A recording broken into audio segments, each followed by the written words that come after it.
This is the September 26, 2023 regular meeting of the Chatham County Savannah Metropolitan Planning Commission.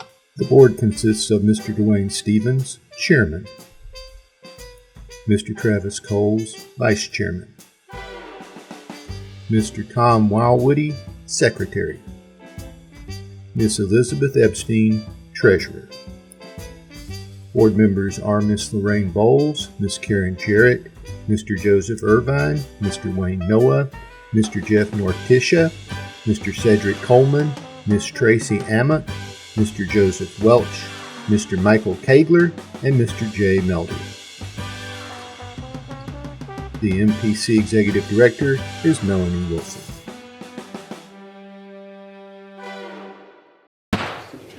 Good afternoon. We'd like to welcome everyone to the September the 26th regular meeting for the Chatham County Savannah Metropolitan Planning Commission. And we'll now call the meeting to order. 1 second.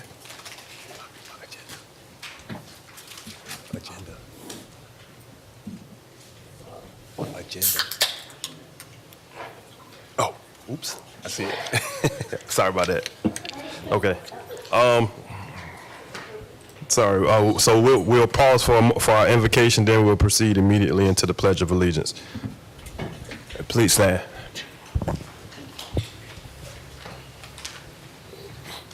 Heavenly Father, we thank you for the opportunity to be able to gather today, to be able to serve our community, to make decisions for the betterment of our community. We ask that you impart a spirit of collaboration, cooperation, and mindfulness upon each of us as we make decisions.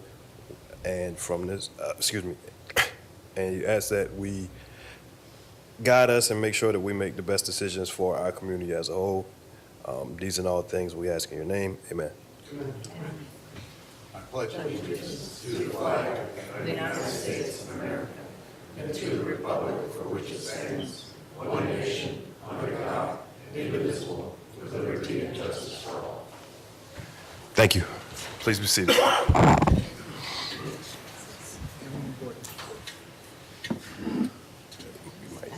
Might need to just back out and go to the third page. Okay. Okay. All right. For staff, petitioners, and members of the public who are participating, our procedures will be as follows. The agenda is broken down into several parts. First, notices, proclamations, and acknowledgments. Next, the consent agenda, which consists of items for which the applicant is in agreement with staff recommendation and there are no known objections. This will be followed by regular business, old business, then adjournment. For each agenda item on the regular business, the staff will make a presentation. The presentation will be followed by a presentation by the petitioner should they elect to do so.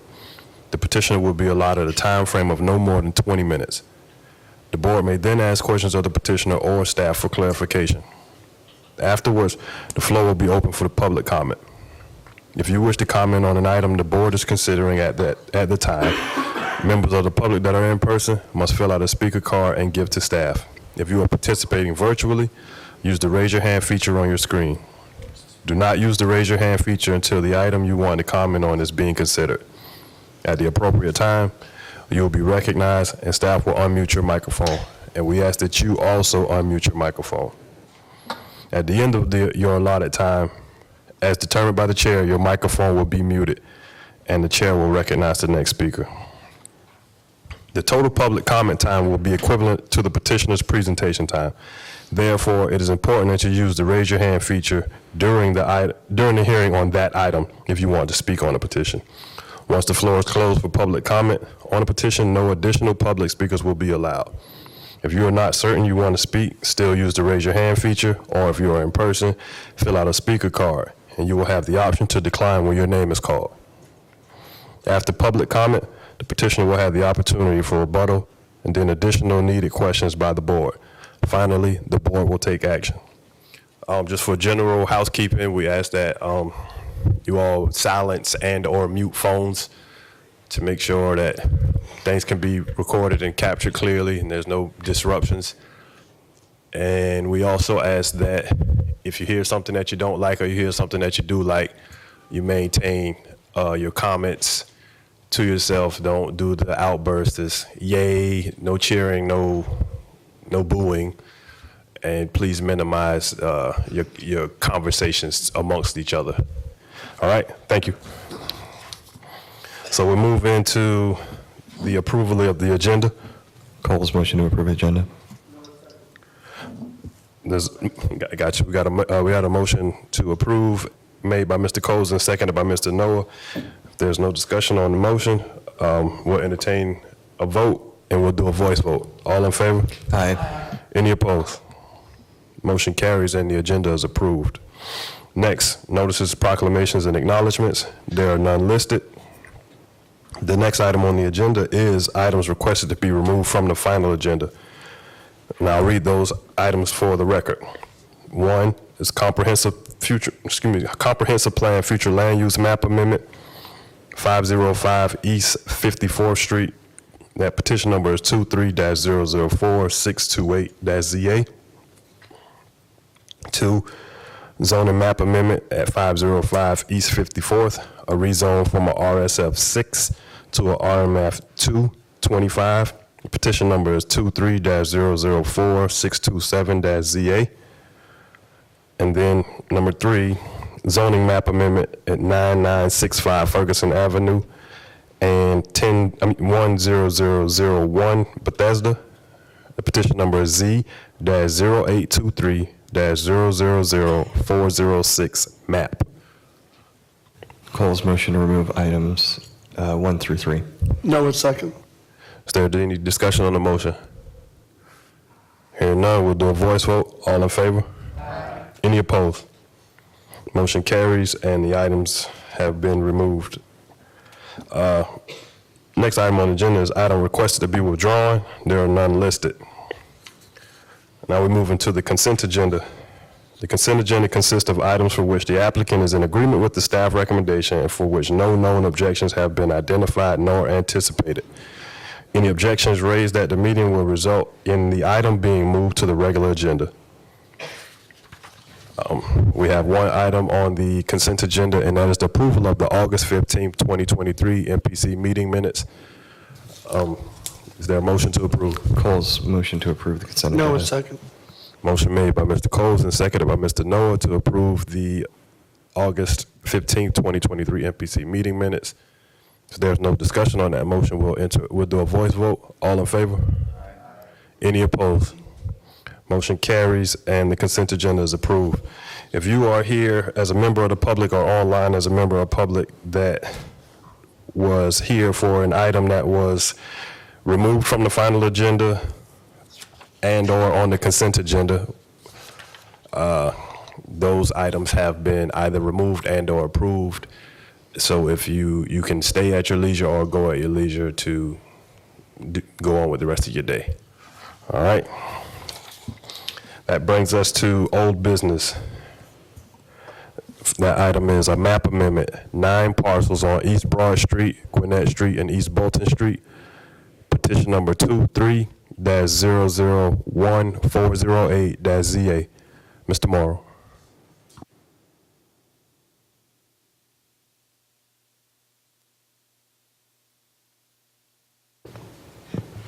Mr. Chairman, members of the board, Edward Morrow, Director of Development Services here at the Metropolitan Planning Commission. Today, you are going to hear about a petition to rezone 9 parcels located at the intersection of East Broad and East Gwinnett Street from the TC2 zoning district to the Small Plan Development zoning district.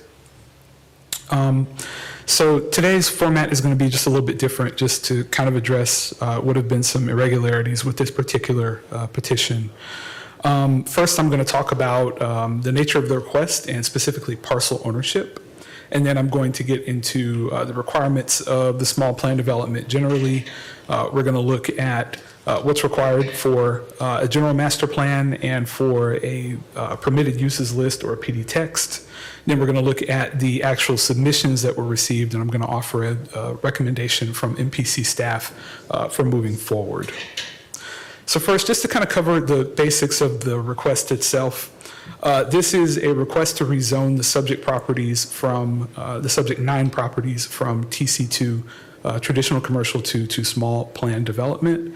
The development is proposed to consist of 2 mixed-use buildings, both with ground floor commercial and 200 upper story residential units that are proposed for rent. Staff at this juncture must note that petitioner has the ability to achieve a similar development in the current zoning district. The traditional commercial zoning district does permit ground floor commercial uses with upper story residential uses.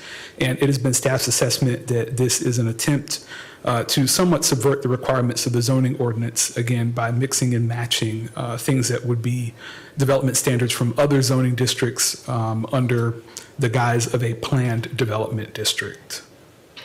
I'll also note that if the petitioner were to take the parcels as zoned, to combine them and to develop the site as an apartment building, there are approximately 1.2 acres under his control at this point. And doing just a very rough measurement of what the expected density would be in the TC2 zoning district, this district requires 435 square feet of land area per dwelling unit. That comes to a gross estimate of 120 apartment units. Again, not considering any of the net factors that go into the site. So the net density might actually be a little bit lower, but a gross expectation would be somewhere in the range of 120 dwelling units. I'm also here just going to throw in the TC zoning district development standards so that you can see here what I just made reference to. Specifically, I don't think you guys can see my cursor, but in that red outlined box, you can see for apartment uses, 435 square feet of land area per dwelling unit. For upper story residential uses, there is no density requirement. However, within the zoning district, there are limitations in both the square footage of a building, being 10,000 square feet, which you see there at the very last line, and also there is a maximum height of 3 stories up to 45 feet. So again, there's sort of a built-in density cap with regard to what you would expect there. Moving forward, this is a really important note that staff observed in processing this application. One of the first things that we look at when we're processing a rezoning is to consider whether or not the petitioner actually has the legal right to request a zoning action on a parcel. As you can see from the title of this petition, there are 9 parcels. However, 10 parcels are actually impacted by this development. On the left-hand side, you can see the map with the yellow outline that shows that 9 parcels that are owned by the petitioner.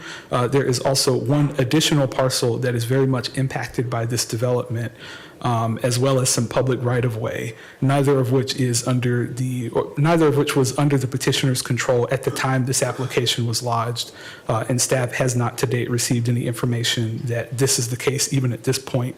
Nonetheless, no authorization was given for seeking a rezoning on this particular parcel.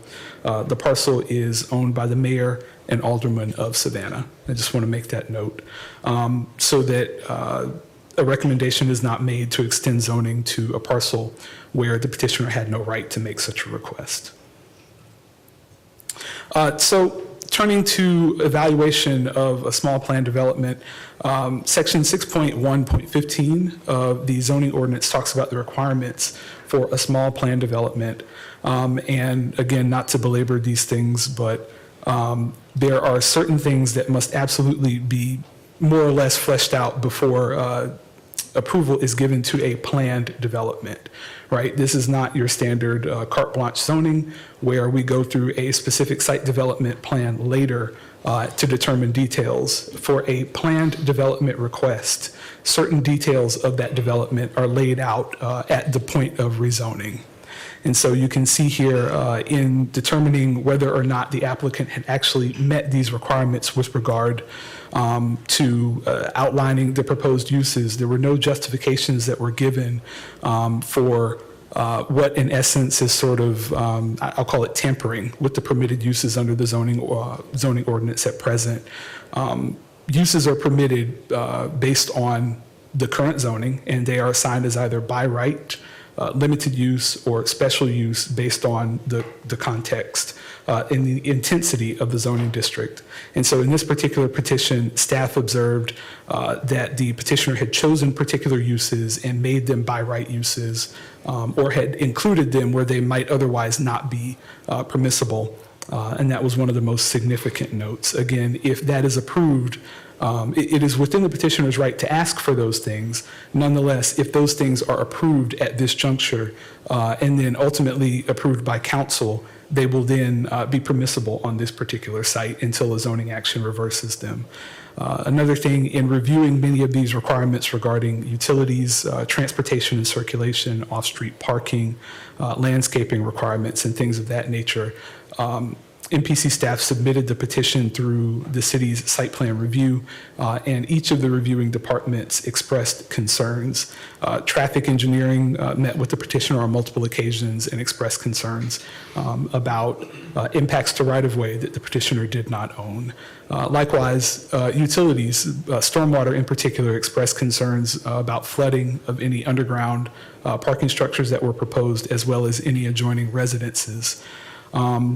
There has been no firm parking plan that has been submitted. There have been a number of discussions about underground garages, as well as automated parking systems that might be used, but an actual plan that shows 200 plus parking spaces for the residents, as well as the commercial uses that would occupy this particular building, has not been presented to staff. Again, it is a plan requirement that these spaces must be identified on the plan itself in the submission. Also, just to note, the plan was not accepted by Park and Tree that expressed concerns about city trees that had not been accounted for in the submitted development plan. Sorry, I just want to make sure I went to the next one. There we go. This was another portion of staff's review, again, under section 6.15. No justification having been provided for changing any of the uses. The reason why these needed to be combined in the form of a PUD as opposed to just sticking with the traditional commercial zoning district.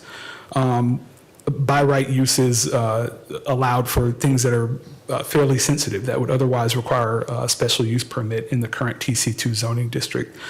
Conflicting uses, things that if they were allowed to go into the building would restrict other uses that are within the approved use list. Namely, I'll just say cannabis dispensaries, along with child care facilities and things of that nature. There's also a church that's on this block. So those things tended to be conflicting.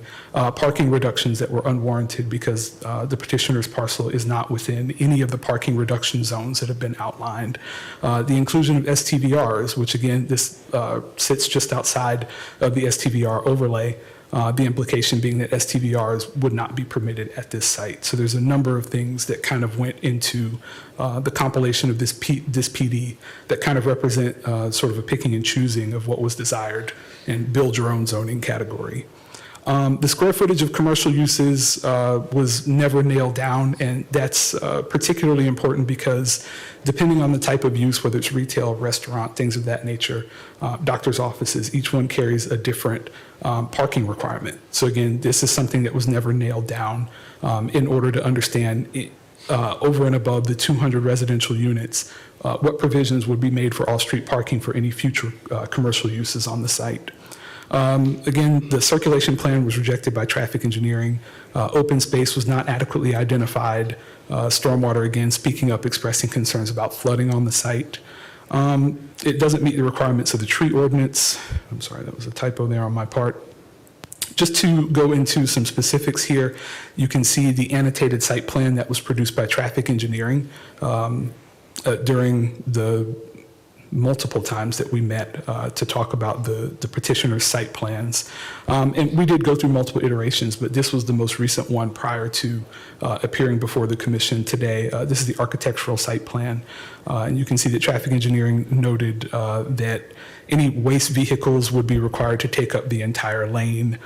You can see the impact of a semi-truck if it had to come through and make a delivery, the impact that it would have moving through the area. There's an unacceptable offset once you exit the garage and getting over to Bolton Lane.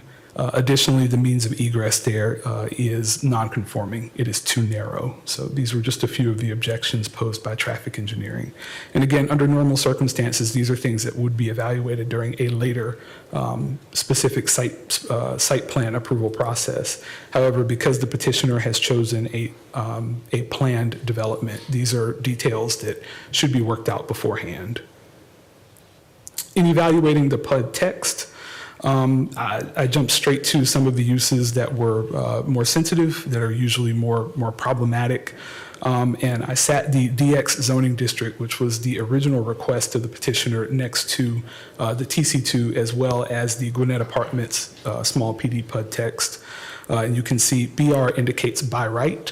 When you look at a distillery, allowed by right, where in the current TC2 zoning district would require a special use permit. If this PUD is adopted, each of these things that is by right and ultimately approved by council as well, each of these things would be allowed to occur on the site without any further intervention or review.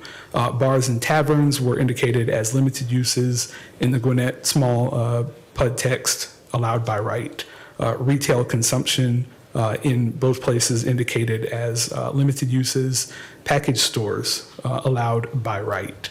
So you can see that these are generally more consistent with the DX zoning district, which was the original request, than they are with the TC2, which is surrounding the subject parcel, and the subject parcels themselves are currently zoned TC2.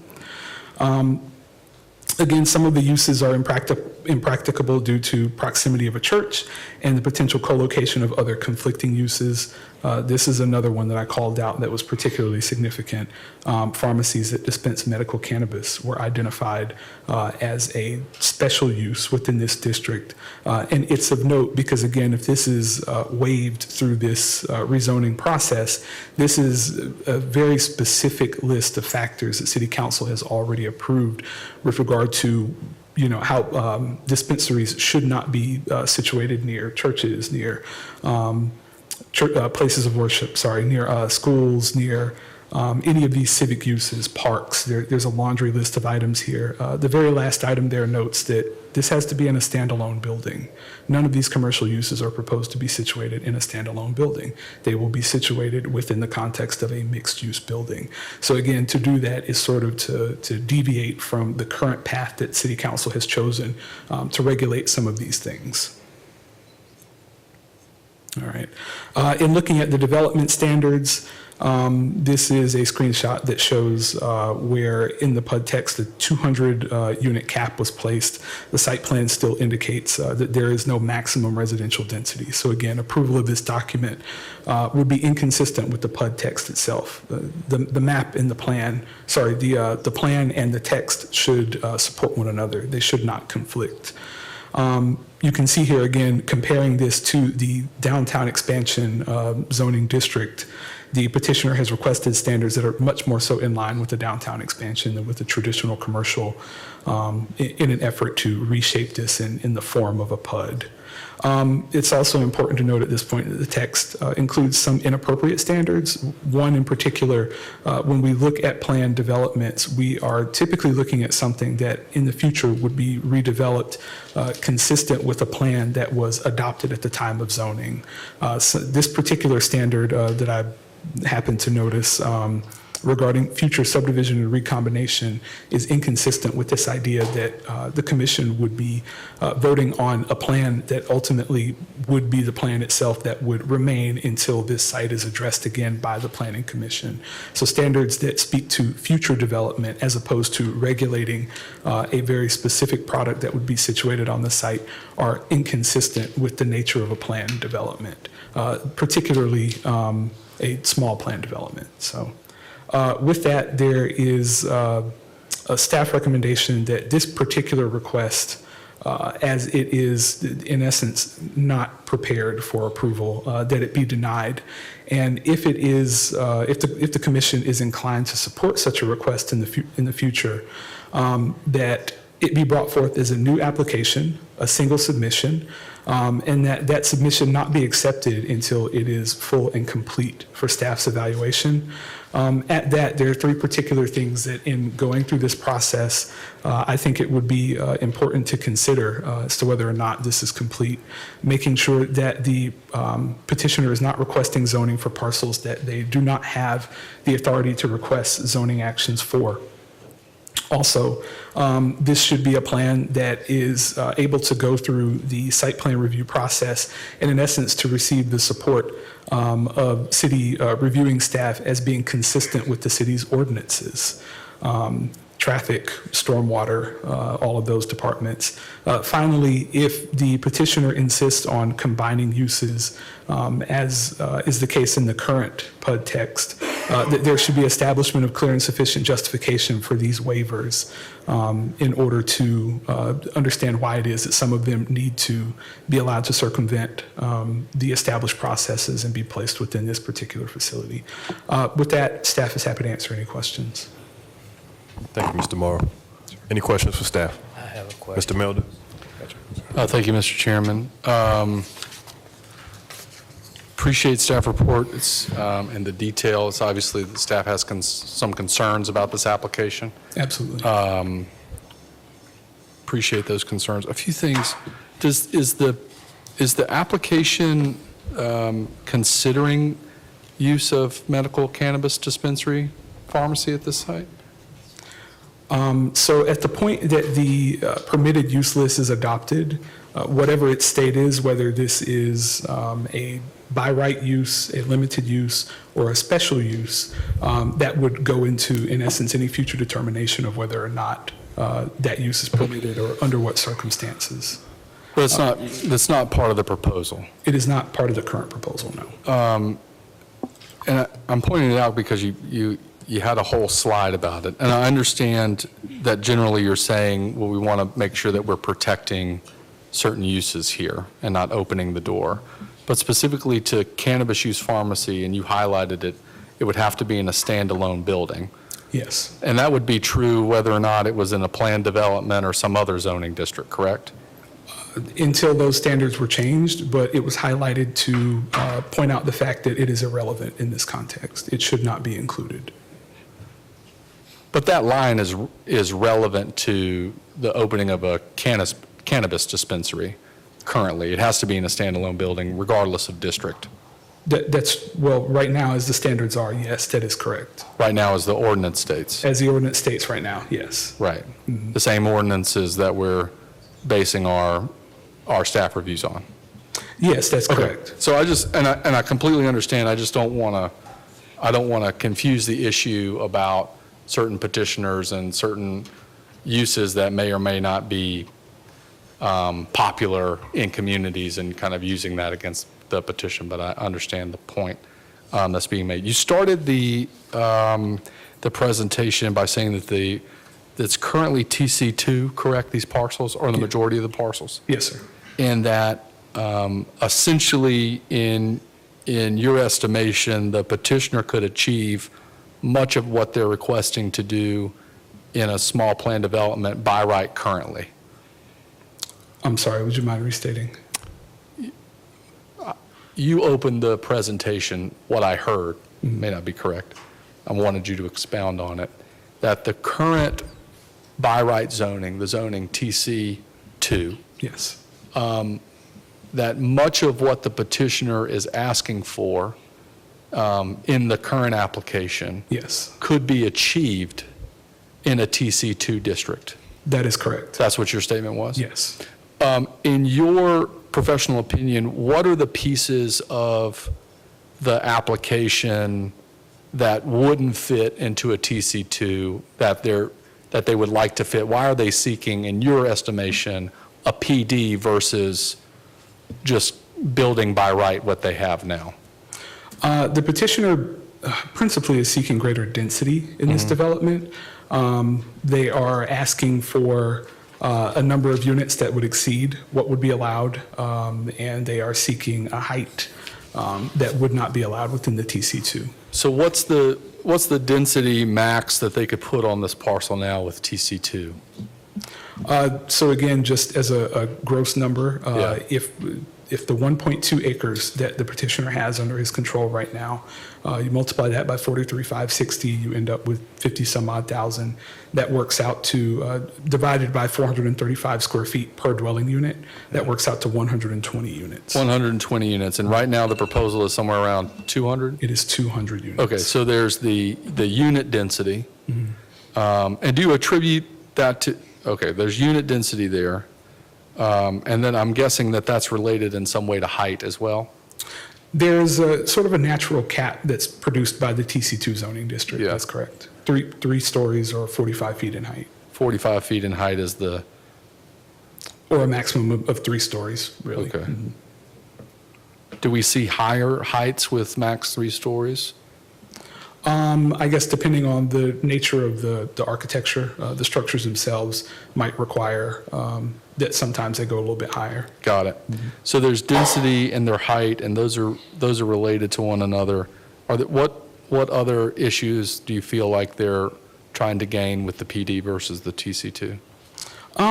General relaxation of some of the development standards. So again, a more downtown-oriented, completely filling out a block, in essence. Yeah.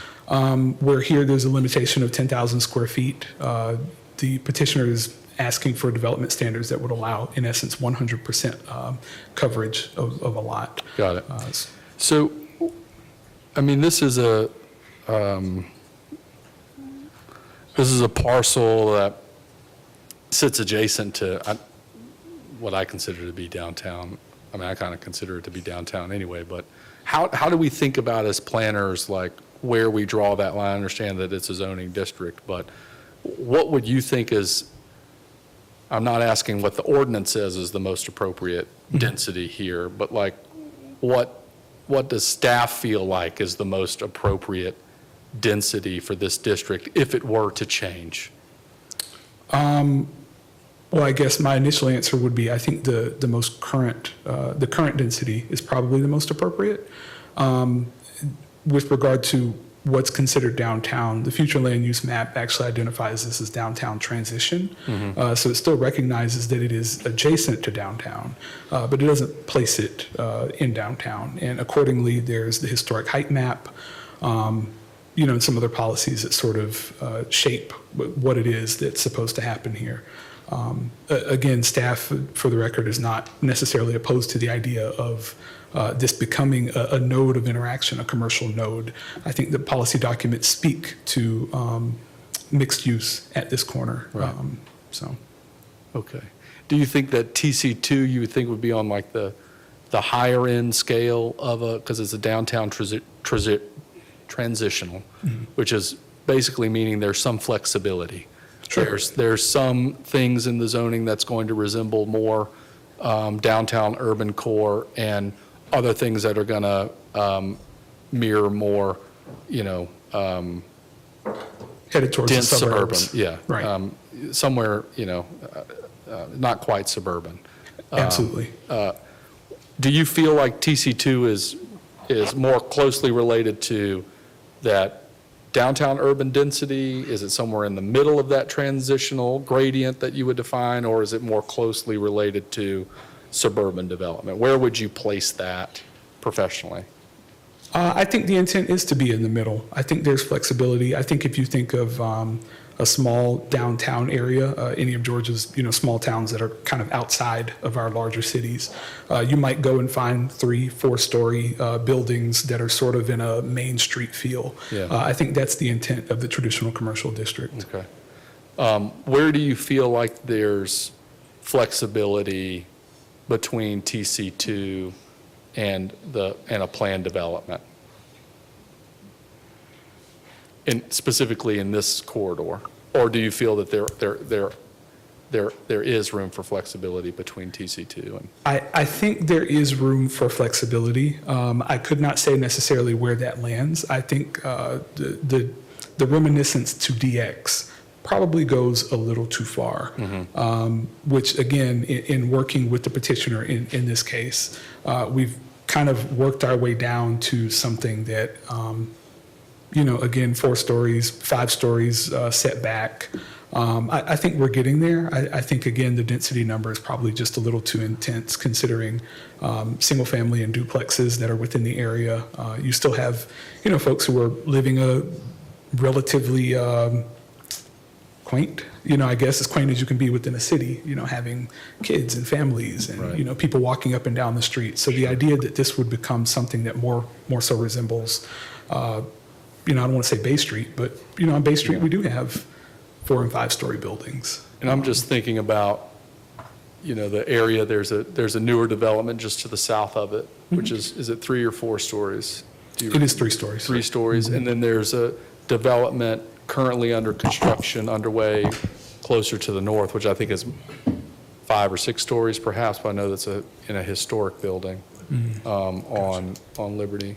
Okay, so that's helpful. In terms of, are there any exceptions they're asking for in terms of parking? The petitioner has placed within their PUD document, they've kind of put themselves within the parking exempt or parking reduction zone. They've attempted to limit, it's the Victorian standards, which of course Victorian is right across the street. Yeah. Victorian permits exemption from parking for the first 3,000 square feet of any non-residential use. And so they adopted those standards into this PUD document, so. Okay, how does staff feel about that, the parking? Again, being a greenfield site, the petitioner is kind of creating his own burden.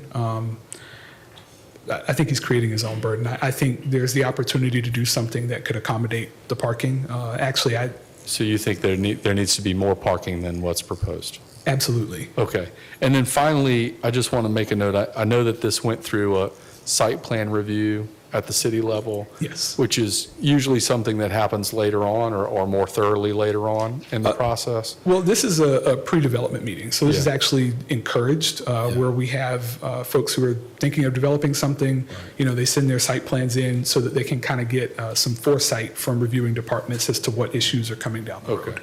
No, I understand. I just wanted to point out that, there are, and we have wonderful folks that look at these sites, and a lot of these issues come up with every development, concerns around stormwater, access to service vehicles. Sure. And I don't know a lane in downtown that isn't completely blocked by one of our sanitation trucks while they're servicing it. But I appreciate you educating the commission on the comments thus far. Sure. Sorry for taking up so much time, Chairman. Thank you. Thank you, Mr. Melder. Mr. Coleman.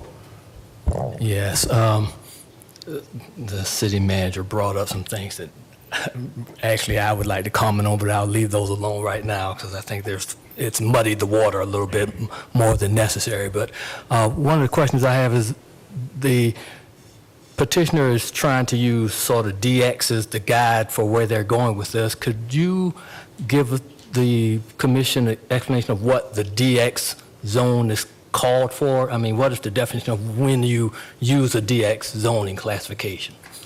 So for context, the 703 Louisville site that just came through at the last meeting is currently zoned DX. So this is downtown expansion. I guess kind of, again, attempting to sort of make that line clearer. Perhaps the petitioner feels that this is still downtown. So downtown expansion is what DX stands for. And based on the way that the zoning manual and the new zone's been done and the zoning's been done, has not DX usually not been by parcels, but more a general area that allows that there's a true expansion that's a capability as opposed to a single lot that's zoned into that zoning classification? DX, and you say expansion, doesn't qualify or make you think that I'm looking at a single piece of property in an established zoning district as a DX, as a downtown expansion, when the zoning in that area has been sort of established over time. It's not an area that's underdeveloped or what have you that looks to be an expansion, but established as opposed to that. Would you not say that seeking DX in a situation like that would be abnormal? Context matters. And so, again, when you're talking more so on the west side of town, again, where the SCAD site is. A lot of that is reclamation. I'd call that reclamation, where you have blighted areas, to be quite honest, that need to be redeveloped. Here, the context is that this is right adjacent to downtown. It is an area that it is still somewhat tender. I'll use the word tender. You want to encourage this youthful and vibrant new development that kind of seems to be happening in some of these areas that are less established, especially on the periphery of a historic district. And so I think this is going to be precedent setting. And I think that's why we're taking so much time to talk about this. But because of the context, I can't say that I think that level of intensity is appropriate here. DX, again, permits 8 stories. I hate to keep comparing it, but that's the most recent example I think we all have. The Louisville site, I think those wound up being 6 to 7 stories apiece.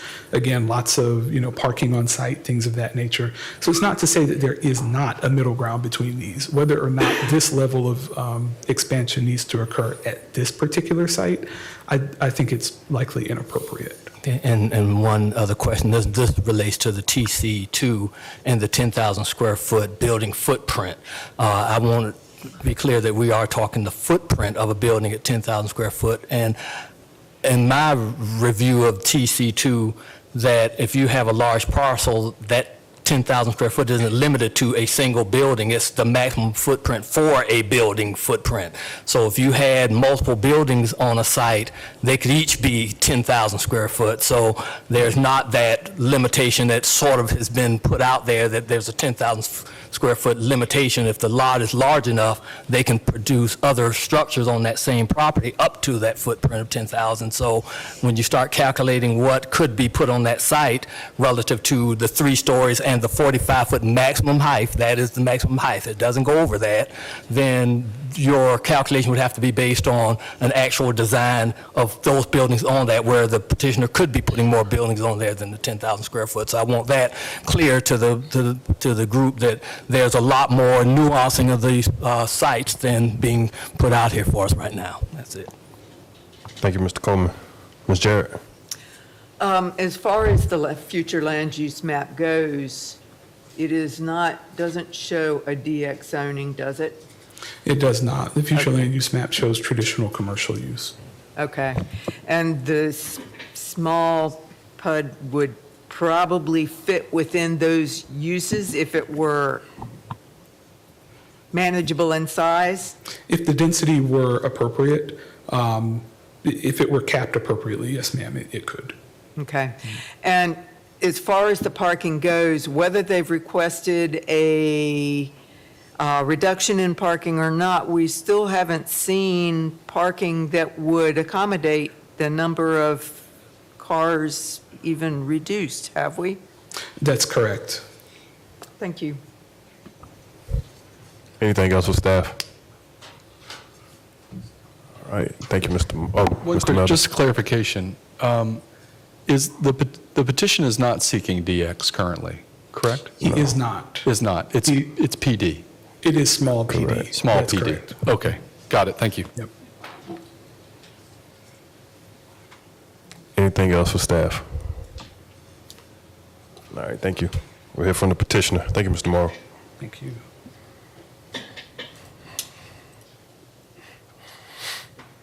Okay, so I think they attached, that's me.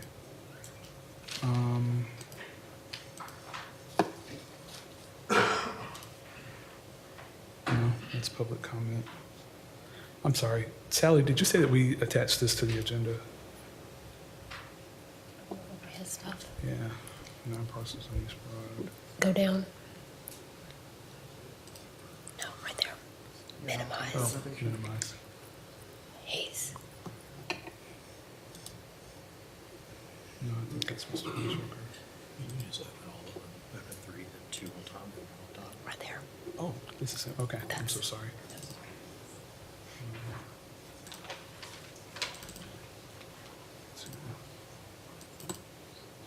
Three. Okay. All right. Okay. Okay. I think it's turned. If y'all bear with me just a second, let me try to get this right.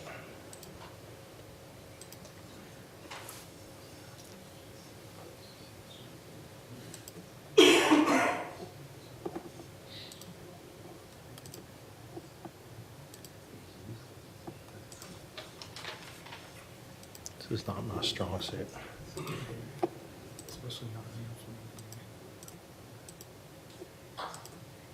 Okay, I think that's it. Thank you. I think that's right. Thank you, Robert McCorkle, here on behalf of the petitioner for development. My client, Travis Stringer, is here today. I've officially gotten old enough, by the way, that I have to wear reading glasses to be able to see anything. So, and I apologize for my lack of haircut. My haircut person moved out of town, and I'm refusing to get one for as long as I can make it. I want to make sure this actually fits on y'all's screen. Is that good for everybody? Okay. Yes. I appreciate, Mr. Chairman, your patience with me a little bit today. This has been obviously a long presentation from staff. We've been trying to get to this day for 9 months or 7 months, depending on which way you look at it. I'd say to y'all that I hate files like this. I don't like files that give the impression that we are in some kind of adversarial relationship with staff. We don't consider it to be that at all. I've never considered having adversarial relationships with staff. I've been doing this for 20 years, and I respect staff and what it is they're trying to do. But we talked about having childcare and cannabis together. We talked about the word tampering. We talked about the word subverting. All of these, I don't want it to be perceived that my client is a bad actor or that I am a bad actor because of what we're here today. We have been fully cooperative in this process from the beginning. We just haven't been able to reach an agreement with staff. Although after the staff report and after the presentation with the questions of the city manager, you heard that, well, the uses are pretty much okay and the height is not that far off and the density may not be that far off. But it seems like when you read a staff report that we're miles away from each other. And frankly, we wanted to get on this agenda today in order to obtain substantive comments to our project, which we have had a very, very difficult time obtaining. We have met with staff 9 times on this project, going back to December of 2022. Now, one of our staff members left for the person who was there for the first half of the process, which I'm sure caused some issues in what was going on. But our resubmittal, we originally submitted for DX the first week of March. And through our meetings with staff, by May, it became clear that staff didn't want us to do DX because it doesn't have defined standards and whatever else. And so they asked us to do a small PUD. We submitted our use schedule and the site plan and the PUD design guidelines in May of this year. It's now September.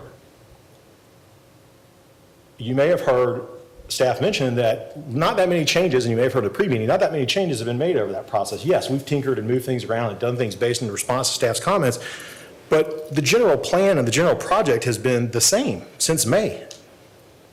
What's been going on between us and staff is just a fundamental disagreement on what the process is and what we should be doing in order to get there and how PUDs generally work. I acknowledge openly that we are not submitting to you a plan that meets the design standards and the use table of TC2. That's what's been suggested that we do here today. If I were doing that, we wouldn't be seeking a rezoning. It is the very purpose why we are here. I openly acknowledge that our design guidelines do not meet the TC2 standards. The whole purpose of seeking this rezoning and the whole purpose of the plan development was to find a middle ground between TC2 and DX. DX allows 8 stories, TC2 allows 3 stories. We're asking for 4 and 5 stories between the 2 buildings as an example, okay? So the whole purpose of this process was to find some middle ground, which is what we've worked really hard to do, but have been, again, unsuccessful in getting really substantive comments until we saw the staff report for this on Sunday night. There's been a lot of discussion about SPR, and I'm just going to give a couple examples just for the last 2 weeks. I'm not going to go through the timeline of all of this. There's a lot of history in the staff report about all these meetings. I'm not going to go through the timeline, but I just want to give you just for the flavor of the last 2 weeks, which is starting on the Sunday before we were supposed to be on the agenda on the 12th. Within 5 days of that hearing date, we received an email from staff asking if our project was for apartments or if it was for owner-occupied condos. And this is 9 months into the process. On a Sunday night, late at night, on Sunday night before that September 12th meeting, we received an email saying that we needed to apply, in order to proceed, we needed to apply for a future land use map amendment.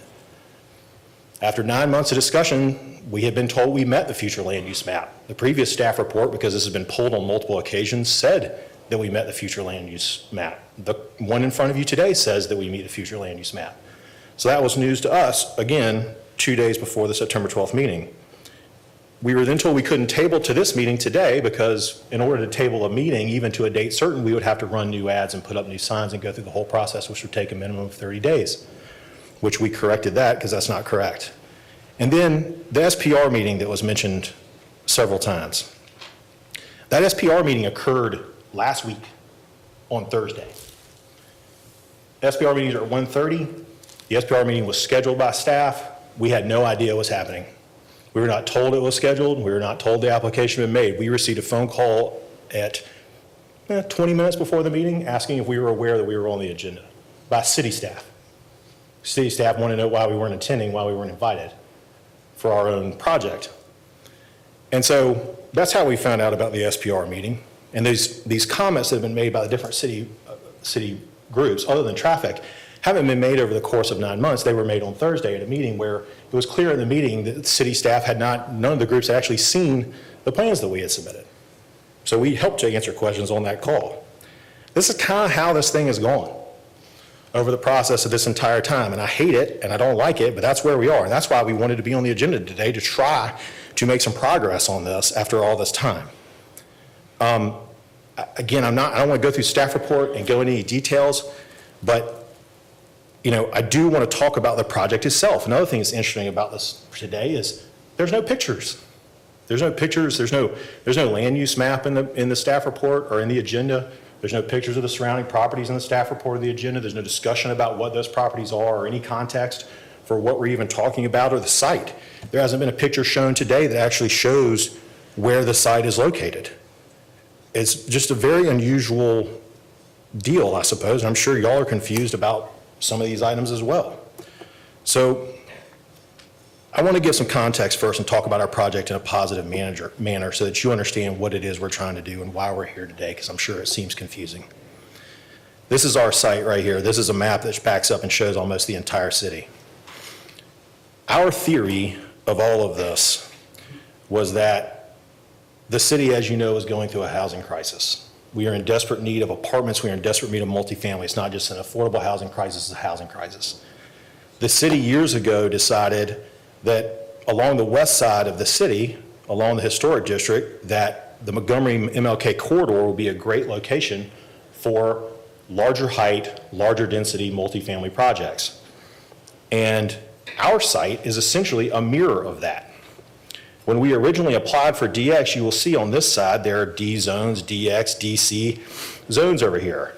And so we were thinking that we would do something somewhat similar because this is a great location for height. The east side of Broad Street creates a border around downtown, the true downtown, just like MLK and Montgomery does.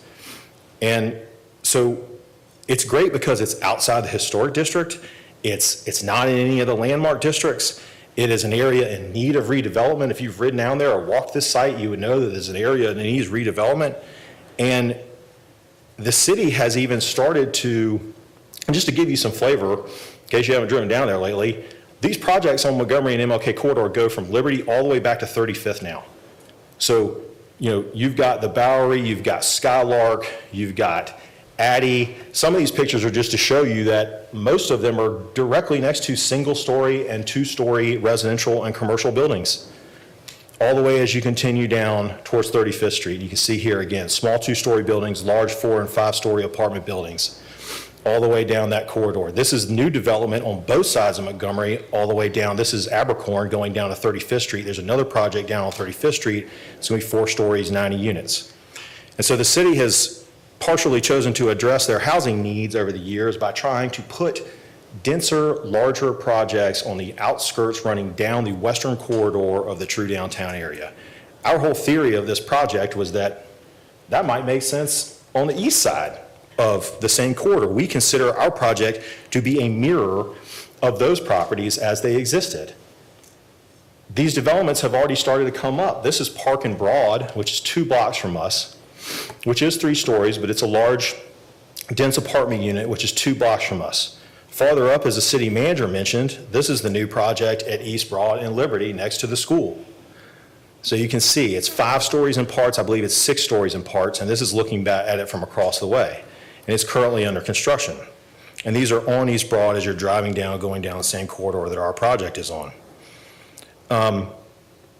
Again, we originally sought the DX thinking that this would help us do this. We went to the SPD because that's what staff requested us to do.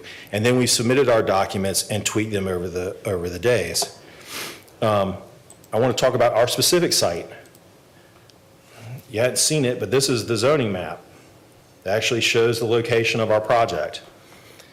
You will see that to the back corner on both sides of us, we have industrial property, both here and here. We back up immediately to a railroad track and are located immediately adjacent to a Georgia Power transformer power plant. We have very few neighbors. It is one of the great benefits of developing this site for this density. And I want to show you just to see what's across the street. This is the aerial. This is a prior aerial on Google Earth of the site itself. This is Gwinnett Street running here. This is Broad Street running across. This is Bolton behind us, and this is CSX Railroad to the east. This is what's directly across the street from us. This is an empty lot that's adjacent to a 2-story family residential. This is the other side of the lane across the street from us. This is new construction, 2-story residences that go down. Their duplex or townhouses going down. Diagonally across the street, we got the Starfish Cafe, which has been vacant for many number of years. It's been sitting there unused. This is the project that's across the street from us on Gwinnett. This site has been derelict for a very long time. There are several people sleeping in front of it today, which you can see in this picture, because I took these pictures today and yesterday, on the project.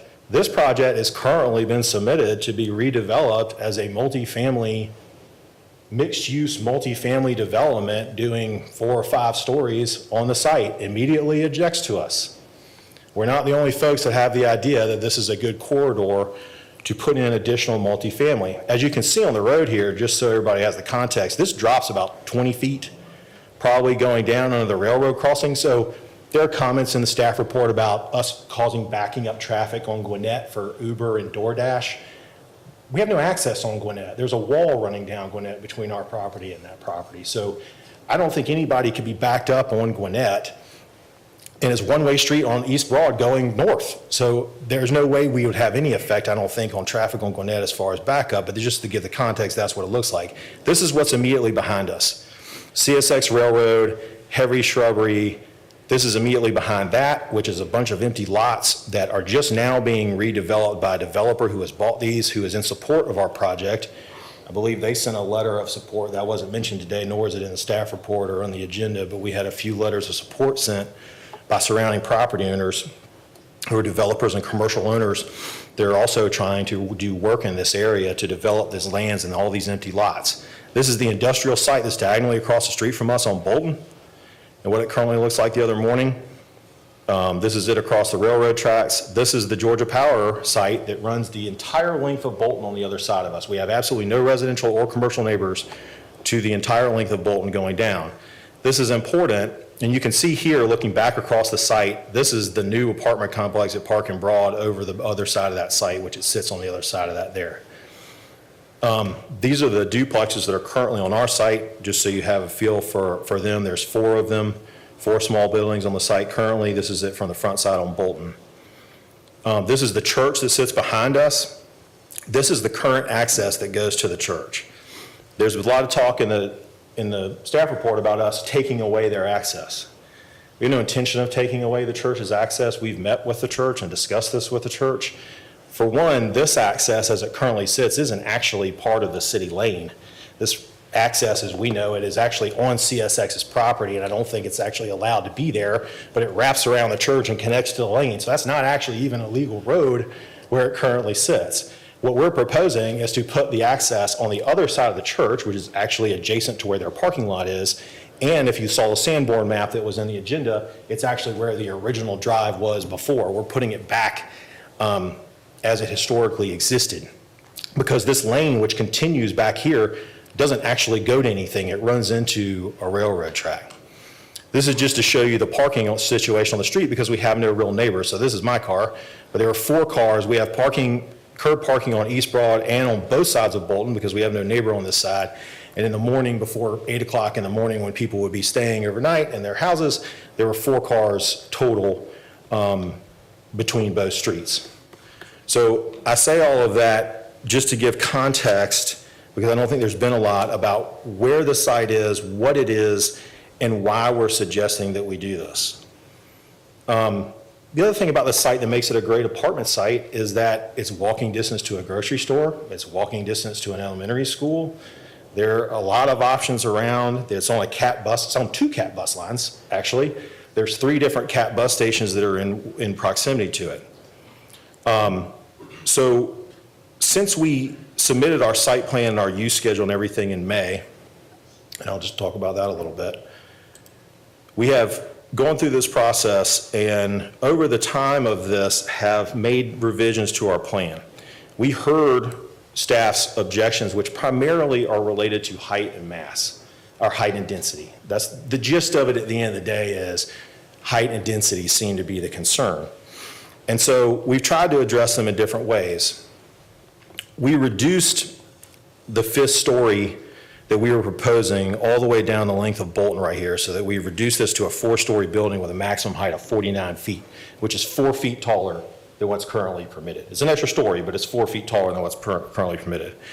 We have backed up and required a 55-foot offset off of Broad Street for the 5th story, so that it will not be perceived for people when they're going down Broad Street, down the one-way street.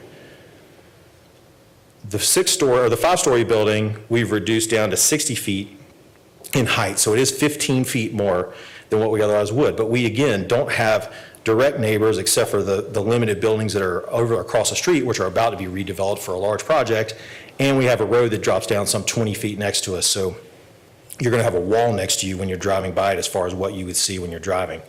We reduced the overall building footprint. We capped the total number of units for the project at 200. We don't know whether it's going to be 200 units. That's a cap. We did not choose to do a per square foot density for each one, because again, we were finding a middle ground between DX and TC2, but we did cap it at 200 units. Obviously, whether we can have that many units is going to depend on whether we can park it and other things that are be involved with it. We also capped the amount of commercial square footage at 10,000 square feet total. And that's in our plan. We added 10 additional off-street parking spaces in connection with the lane, and we reconfigured our access based on beginning discussions with traffic. The project was specifically designed to try to preserve Gwinnett Lane, which was part of the thing that staff was concerned about doing too. So we tried to build the buildings and do it in such a way to not only preserve the lane, but to put it back in the alignment as it originally was. And so all of that is to say, there was nothing terribly unusual to me about what this process has been like as far as what we are asking for. We acknowledge that we're asking for something different than TC2 that's bigger than what it is. We were trying to find middle ground through this process. But what we're being asked to do is essentially make it the same as TC1. And I would proffer to you that some of the comments that were made today, when they came out and we saw them in the staff report, and then when I heard them today, is really the first time we've heard some of these. We have been, again, trying to get feedback from we're trying to be getting feedback from MPC staff from the different city groups for a period of 4 months without being able to get any. The first time anything happened on any of that other than traffic was on Thursday, when the SPR meeting was held that we weren't invited to until the last minute. And so part of the reason to be here today is to, if we had not asked to be on the agenda today, I'm not sure even that SPR meeting would have ever happened. I'm not sure we would have gotten the comments from the other departments because we've been incapable of getting them. And what we're being asked to do now is go through an SPR process and fully design a site plan before we come through a PUD. I've been doing this a long time. I've done a lot of PUDs over the years. I've never had that happen. I've never been to SPR on a PUD before we went through this process. I mean, PUDs are typically have one-page site plans on them. Usually they get shopped around to the different departments to give comments that there are overarching major concerns. And then those are approved, and ultimately, in the final development plan is worked out, then we go through the process of talking about all the specifics. The use schedule was a big discussion today about us trying to change the uses from TC2. I show you this, try to get it so you can read it. This is the TC2 use schedule. It wasn't included in the staff report, but this is the TC2 use schedule. All the check marks are all the items that are identical in ours to the TC2 use schedule. One of them you'll see on there is cannabis dispensary as a special use, which is also in ours because it just got carried over from the TC2 rules. If we had ever been asked to remove that, we would have removed it. We can't have a cannabis dispensary, but it just got carried over and copying over the TC2. But we never asked to remove it. We did have STVR on here, which you'll see down at the bottom. And I'm sorry if this got cut off, but there is a STVR was on there, but staff specifically raised the issue with us and we changed it, but instead of deleting it, we put minimum of 30 days. Well, by definition, an STVR is less than 30 days. So if you can't have a rental for less than 30 days, you can't have an STVR. So we're not asking for STVRs. It just happens to be to point out the fact that we changed it, we put it under parens, it really can be struck from the list. So a lot of these things, again, we did change special uses for alcohol uses, which have always been a real process in Mid-City, into being accepted uses here. So we could have a restaurant with alcohol sales or a bar inside the bottom of these 10,000 square feet we're going to have total. Part of the issue and the reason to do this is because when NUZO was adopted, TC2 and other Mid-City districts, which were designed for the historic Mid-City district, were then sprinkled out outside of the historic district. And so things like 10,000 square foot building footprints, which were designed for the historic nature of Mid-City, are now in locations that are not in Mid-City. Height restrictions were not inside the height map, which was mentioned by staff, but we have a 3-story height restriction because we're now in a Mid-City district, even though we're not in Mid-City. And so almost all of these multifamily projects, every one I've ever been involved with, some of the ones on MLK and Montgomery Corridor, all had requests for either a bunch of variances or a rezoning to allow a real apartment project to be built of a certain scale and size. And that's what we did today. And so without going down the entire list, we do believe that our application as it relates to getting this done is a complete application. There are comments in there, like for instance, that we haven't provided a parking plan. That's not correct. We have provided a parking plan. We provided it before our meeting that was supposed to occur on the 12th. It's not included in here. We are showing currently 189, I believe it is, parking spaces on the site, plus 15 on the surface. We're going to do it through a mechanical lift system inside of the bottom floor of the building to run the project. It partially goes underground, partially on the bottom floor. This has been submitted to staff. But at the end of the day, what we're approving today necessarily is not our parking plan and where our parking spaces are exactly located. What we're approving is a set of design standards that would apply for this property. And what we are required to have is one space per unit. So if we can't park one space per unit, then we can't have that many units. That's what's going to control our density, is ultimately the parking. And so the specific, I've never done a PUD where our approval of a PUD wasn't a one-page document that shows this is where our building footprint is, this is where our exits and entrances are. That's how it's always been done. Specific locations of parking space and other things will be worked out when we go through our final master plan approval. But at the end of the day, we're here today because we're trying to make progress on getting this done. I really did want an opportunity to talk to you all to understand that there's two sides to every story, I suppose, always. And both sides are frustrated, but we have been working incredibly hard to try to obtain comments and feedback on what is going to be an extremely expensive project to build. The goal of it is to provide much needed housing that this city needs. We think it's a good location for the reasons I discussed. We think that because we don't have natural neighbors, that because of the railroad behind us, that because of all the different things that work out, it's a great location for this. And again, it mirrors and creates an East Broad corridor that mirrors the Montgomery MLK corridor, where the city can find density. Because if we have to build apartments in 3-story buildings with 10,000 square foot minimums, we're never going to resolve the housing issues that we have in this city. And though 10,000 square foot minimums may allow you to build multiple buildings, it exponentially increases the cost because every building has to be a separate building.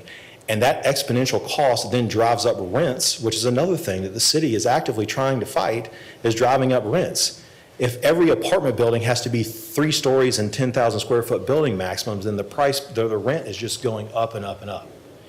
And so, again, without going through all the specifics, I know staff didn't go through each one, we do not think that this project is detrimental. We know we have work to do on specific site plan issues with regards to stormwater and getting traffic comfortable and all of those things that normally happen in the aftermath of going through this. What we're asking to do is to adopt a framework that allows us to go through that process and get that done. But in order to do that, we're going to have to work with the city in order to get there. And this is the first step in letting us start that engagement so that we can kind of start to build what we believe is a great project. And with that, I'm happy to answer any questions that you have. Thank you, Mr. McCorkle. Ms. Jarrett? Okay, I have a few questions for you. The first is, have you even talked with the city about obtaining the right-of-way necessary? We have talked to the city about obtaining the right-of-way. Also, we have talked to the city about the city lot. Not only, I will acknowledge, by the way, it was mentioned several times that we don't have the ability to rezone property that we don't own without the authority of the city. That lot is not part of this zoning application. That we're not rezoning that today. I acknowledge that it's shown on our plan as part of the edge of our building. And the reason we've shown it is because we've already gone through the process with the city. The appraisal is complete with the city. The price has been agreed to with the city. Notices have gone out to all the neighbors that the property is being conveyed to us. And we are in the process of signing the contract, negotiating the contract with the city now to acquire that property. Okay. And so once that is acquired, we will have to come back and either add it to the rezoning or come back and supplement it to rezone that lot to the same SPD. Wouldn't it be helpful if we had everything presented at one time? Well, the Can we plan's talk not about the going to parking? change. The only way the plan changes is if somehow the transaction with the city fails. Otherwise, what we showed, we went ahead and showed it in our plan, so it's not going to change. If we acquire that property, this assumes we're going to acquire the property. And I would have assumed that if this is approved, that it would be obviously conditioned upon us obtaining the property from the city. Okay. The parking, I don't see a plan for parking. In the submittals that were presented to the commission, there is no plan for parking. That is a huge concern for me. I know you know that. I do. I know it is, and all I can tell you is we submitted a parking plan to staff, and I'm not sure why it's not in the submittal. Okay. The parking plan that you submitted, what is the likelihood that we will have to change that in the future? I mean, at this point, we're asking for a zoning that allows us to then fully design this project beyond a single page. So I don't know how to answer that question, but if we are one space per unit, we're going to have to park it one way or another. Understood, which is another reason why I think we're a little premature in seeing this project, because if I don't see parking, I can't say that I'm comfortable with this project moving forward. What did the church say about removing the road, or what did the church say about the development when you met with them? As I understand it, I did not meet with them, my client did, and as I understand it, they expressed some concern about the height of the project and wanted to make sure that they understood kind of what was going on. I don't think they have a problem with, there was no indication of there being a problem with the access itself, as long as they still have access to their property. Again, the access that exists now is across CSX's property, so with no rights to have it, other than the fact that I suppose it's been there a while, but I'm not sure you can condemn or can adversely possess something from a railroad. But we're ultimately going to put it back and provide access that is immediately adjacent to where their parking area is, which isn't paved, they just have a grass area next to their building. Okay, so you're telling me that the drive that we saw in the picture is on CSX property, Yes, and the alternate access for that property would be East Gwinnett Lane, yes. and you want to take East Gwinnett Lane and turn it into a building? No. That portion of East Gwinnett Lane and turn it into The a building? part that's behind their property, yes. Okay. By turning the road the way it originally was designed and putting it back, which will run up against the side of their property with them having access off of the lane. So instead of their access being in the back, it would be on the side. Okay, so they would have access to East Gwinnett Lane as Yes, you ma'am. reconstruct it? Yes, ma'am. They would have to turn off that one-way road, go down East Gwinnett Lane, go down the second portion, the turn in East Gwinnett Lane, get onto Bolton, and then get into their property, correct? No, they would pull in off of Bolton, just like they do now, except for the driveway is on the other side of their building. So they would pull in off of Bolton and turn right into their property. Okay, so there'd be a driveway right beside the East Gwinnett Lane?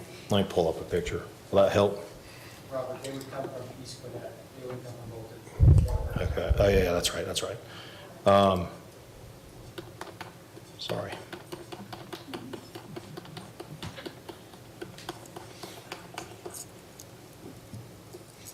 So, yeah, so the way they would come in here is pull in Gwinnett, pull down here and turn down the side of their property, which would give them access to what is essentially their parking area. So you're going to They're- provide a driveway cut for them? Yes, ma'am. Okay. Yes, ma'am. We've been in discussions with them. We're not trying to cut the church off from access to their property. Can you talk to me about the drainage for this property? Do we have any plan for drainage whatsoever? Again, the staff report is correct that we haven't gotten to a full utility plan as we normally wouldn't have because all of the utilities are available in the right-of-way, including the drainage. When we get to specific plan level, we're going to have to discuss with the city whether or not there are improvements needed to the pipes that are there now, which it sounds like there may be based on the initial comment that we got at SPR on the 14th. But no, we don't have the plan is to use the city's stormwater sewer system now, and if that requires upgrades, we're going to have to discuss that with the city, which will be true whether this was going to be 3 stories and 120 units or whatever was discussed, or whether it's going to be 200 units. Wouldn't it be helpful to know those answers beforehand so that if the drainage has to be improved for 500 feet and Right. increased pipe size of 2 feet in diameter for the pipes, that you would at least be aware of it and be able to figure it into your cost analysis? I think it will be helpful to know as we go through this process. What's tricky about it is the same push and pull there always is, which is the expenditure of I understand. engineering fees prior to knowing whether or not we can rezone the property. But if you sat down with the drainage folks at the city of Savannah, you'd probably get some idea of where you stand. Sure. We have been trying again to obtain comments from city departments since May. We heard from Stormwater on the SPR meeting on the 14th. 'Cause typically, those comment process runs through staff, not through us directly when we've been through these before. But again, that dialogue has been created now at this point, which just started on the 14th. One other concern I have, and it's a pretty significant concern, is if you build these huge buildings that you're going to build, has anyone looked at the burden of the buildings on the retaining wall that runs along Gwinnett? I don't know that we've gotten, have you? Yes. Do we have You a wanna problem there? Speak about it? Not currently. Yeah, I was going to say, we would need you to come state your name for the record and speak into the microphone. Yeah, Travis Stringwood Forum, Hey Commission. So we did an initial geotech report many months ago. We located the exact locations of where all the tiebacks from the retaining wall come into the property. There's, give or take 5 locations. They're all on average about 18 to 25 feet deep below the surface level of our site. Part of the reason that we did make adjustments to the underground parking from the very, very original proposal that was underground the whole site You can't fit it in. was related to that. The deepest one goes about 5 feet into the property line. And so with the depth of them and then the distance in, we're not having any direct impact on the tiebacks related to the retaining wall. And since we're not digging down deep into the property to do an underground parking structure, We're avoiding that completely for the most part. Okay. Are we really going to be able to build this garage that we've talking about? Yes. Okay. That's not been my experience in the past, but we'll pass at that. Okay. I think there's one currently being built on Franklin Street, or not built, but in the There's process not of one getting being approved. built on Bull or on Whitaker. Well, we also got rid of that one in another project as a part of changes with agreements with the neighborhood that we were working with, so Thank you. thank you. I had a quick question for you before. Mr. Coleman, didn't you have? Mr. Chairman, I withdraw my question. All right, thank you. When was the parking plan submitted to staff? Do you know? Sometime in the days before, it would have been the second week of September. It was Second week of September. so it was prior to when It was the prior actual to the previous application should have meeting. been submitted? It was prior to the previous meeting. The parking plan has changed over the time of going through this process. So there was originally parking discussion back when we first submitted the SPD back in May, but the revised parking plan was submitted prior to the 12th. And the due date for that submission, I'm gonna ask staff real quick if you don't mind. What was the due date for the submission for this meeting? September 1st, I believe. Okay. Yeah, we had a previous application that's been pending and been tabled on multiple, I mean, frankly, our application was filed in February. Okay. So we met the filing application deadline, and again, as mentioned by staff, there haven't been major significant changes as the process is going on, but yes, things have changed all the way up to about the probably 7th, 8th, 9th of September. We were trying to revise based on our last meeting from our set of meetings with staff to put that in there, which is why we weren't on the agenda on the 12th. Okay. All right, thank you for answering that. And then my other question is, were you ever given a particular reason from the city departments as to why you guys didn't have a conversation up until last week's SPR? No. All right, thanks. Mr. Coles? And this is more just a comment than a question. We've heard both from staff and from petitioner a lot of, well, this was said or this wasn't said, and I don't, none of us like an adversarial conversation here. We're trying to get the work of the city and county done. But I would suggest that instead of just putting out these statements, that there would actually be documentation. You're an attorney, you know everything needs to be in writing. So I'm getting to a point, and I think probably a lot of my fellow commissioners are, that we're kind of sick of hearing, well, this wasn't said until this date. Well, if we have dated emails, you know, documentation of that, then we can address that. But if there are issues with our staff from a petitioner's point of view, we need those kind of documentation so that we can address that as the board that oversees this commission. And that goes on both sides, staff and for petitioners. If the petitioners are not doing it, show us the receipts. Sorry for the phrase. I understand, and look, I'm not trying to, I'm trying to respond to the staff report as it was written, is what I have to do based on what's said in the staff report. I don't have control over the manner in which it's written. So I'm trying to respond, and if I get asked a question about whether or not we submitted a parking plan, my answer has to be yes, we submitted a parking plan. I don't know the details necessarily of what happened. I'm not accusing anyone of anything. I'm just trying to respond to the staff report. But again, I think this meeting has been helpful in the sense that there were a lot of comments and a lot of things that were in that staff report that we had not heard, and that is a positive towards trying to reach some agreement of where we're trying to get to.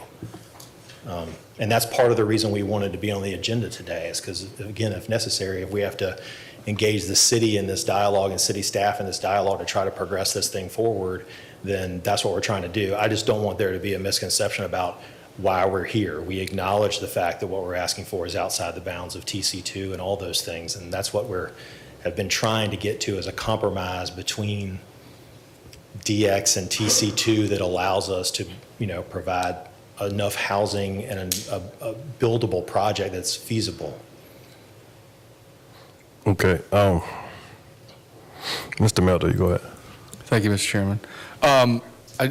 I think this discussion has been helpful too. I do want to just point out the difference between requirements and appropriateness. So any parking, stormwater, traffic, no matter what's built, depending on the zoning district, you'd have to meet the requirements of that district, correct? Correct.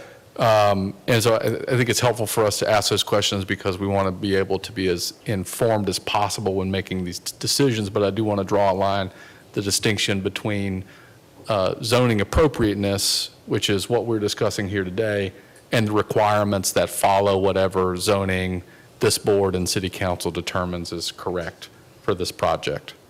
Yes, and we did mirror our parking requirements basically from the TC2 district or for mid-city district. We did add the 2,500 square foot reduction for commercial. We're, directly across the street from the historic districts. I don't know that we're really sitting in a different situation than they are as far as these mixed-use developments to have some commercial on the lower floor. So we did ask for that, consideration. I think that's where I wanted to get some of my questions back to is basically more on what I think of the central zoning question here is around density and mass. Yes. Right, and height. That's what we're talking about here. Yes. I thought, you're looking at the petition and you're saying that you're looking across the historic district to the mirror image of Martin Luther King, and I just, in the Montgomery developments, just wanted to hear more about, or more specifically, some of the questions that I was asking staff is, where do you feel that there is room in the development to get closer to TC2 if we felt that that mid lane in the transitional district was appropriate versus where you're trying to get to with this current application? I understand that you're trying to get somewhere in between downtown expansion and TC2. But if we've made progress in this discussion and with the current staff report, where currently are the hangups for you or for the petition as it relates to density, mass, and height? It's really on a policy decision or your conception of density and height themselves. Again, we sought the DX, which allows up to 8 stories. 3 stories is what's allowed currently. We thought a 4-story and then step back 5-story was a compromise on that. If we don't have a certain number of units, then obviously it makes rents more expensive, it makes the project more expensive. I know we're not talking about economic feasibility, but the reality is that construction is expensive. And so we're trying to make a viable project to make reuse of this property that's been sitting mostly vacant for a fairly long period of time. And so is there some compromise to be had based on the exact density number between 120 and 200? Probably. We thought that what we were doing was compromising the height when we went from 8 to 5, or we asked for 5 originally, but we stepped down one building down to 4 and stepped down part of the other building down to 4. So the thought process was that was the compromise. The density itself, though, to me, density is a function of height and parking at the end of the day, right? I mean, if you've got an acre and a half, you have a 10-story building or a 4-story building, how much density you're going to be able to get in that is exactly directed to your height and whether or not you can park it. And so what we've tried to do, and the reason for the PUD, it's no different than any other zoning, it's establishing parameters for the limits of what those are. So our limits are 4 stories south of the lane, 5 stories north of the lane, and we have to park 1 space for every unit we get. If our parking system doesn't work and we can't provide parking but for 50 units, then regardless of what this PUD says, we can only have 50 units. Yeah. I do agree with staff that this will be somewhat of a precedent-setting project for the corridor. It'll be the 3rd south of Liberty on the east side of East Broad. So I can sympathize with staff's wanting to make sure that we get this one right, because I do believe that it is that is precedent-setting there. But I can see the merits in the argument that you're looking at the development patterns and the decisions, the policy decisions over the last 15 or so years of the city to include more density on the west side, Martin Luther King Jr., historically West Broad Street. Was there a project over there specifically that you looked at in their entitlement phases that is similar to this one that would be instructive for us? Not a specific project. East Broad and Liberty is somewhat similar as far as kind of the height and mass and location up a little ways up East Broad. There wasn't a specific project on that road. I've been involved in some of those. And I'll make the note that on almost all of them, we had staff recommendations for denial. We had variances. We had oftentimes neighborhood objection. We had concerns from Storage Savannah Foundation about the height and other things that typically come along when you're trying to build a bigger scale project. I would also say that if you've driven down the Montgomery MLK corridor in the last 15 years, you would say that it's in much better shape now than it was 15 years ago, and that it has been an excellent location for density and height that I don't think in any way causes an offense to the downtown neighborhood, nor has it caused the city to lose its historic designation or any of these other things. And so our thought process was not limited to one specific project. It was really more of a corridor issue, because obviously putting a project like this in the middle of one of the historic districts has a whole nother level of concern. But because we're outside of all of those districts, like Montgomery and MLK, although some of it got added back in the aftermath, we felt it was just a good location in general, but the design guidelines were not done to specifically draw on one or the other, but I think all the projects are very similar. Thank you. Mr. Coleman. Yes, I was actually going to ask something along the lines of the city manager about the references to the west side and that corridor goes all the way to Victory Drive, and it has greater implications in the individual projects, and because of that, there were some decisions, I think, made by city council that allowed some differences to the zoning classification to allow extra story and do some of those other things. And I think going from a TC2 to a DX, which is from 3 stories to 8 stories, is pretty extreme. And to say that there's some compromise between 8 and 3 that you are willing to give, well, really you don't have it to give. You know, you're here asking for an increase in height. But I think that using the west side and going a little bit deeper into how some of those projects as a whole down that entire corridor have been handled is more appropriate than looking at this as a single site issue. If we're really going to talk about where we're heading as a board and a commission, we need to be looking beyond what this one site could do and start thinking about what's going to happen for the next one down the line, because if we start making this one work, then the next person comes in with the same argument. And I've been on this planning board for 12 years and have heard all the stories of, density and creating projects that are going to be affordable, and I've not seen them yet. I've looked at the corridor on the west side, and I would subjectively disagree that I think that they're not visually unappealing to me as a person, not only who's lived here my whole life, but also as a professional. But I am also pro-development and feel that there needs to be some compromise to get greater densities here. I just want to know, has there really been a good study of that west side to try and see if there's a way to get you between where you and staff are? Because I really don't think it's an issue of anything more than getting the zoning information right, because this is a zoning issue. It's not about what the buildings are, all the rest. It's getting the rules of what this PD would be so that everybody's able to understand what you're trying to do. And I think from my standpoint, that's not clear, and I think that's what we need to have happen. I'm unaware if there's a study on the east corridor. Looking at the site, I've worked on some of those projects and familiar with them. It's a similar situation in that when you look at the uses that are adjacent to us and you look at the derelict buildings that have been vacant for years and years and years, and the lots that are on this site that have been vacant for years, it's in need of redevelopment. It hasn't happened over all this period of time. And so, yes, there is not a policy position in the ordinance that currently exists for this corridor, but it aligns for a whole lot of other reasons. Whether the city would adopt that policy for an overall corridor or not, I don't know. What I've got is an individual property owner who wants to develop this or sell it to my client to develop the site so that we can put a multi-family housing project there. And we thought that it would be very similar, it lines up very similarly, and kind of, I wanted to give our justification as to why we were targeting those same scales and the same, what the reasoning was for doing it. And we never asked for 8 stories. We asked for the DX. The project was always 5 stories.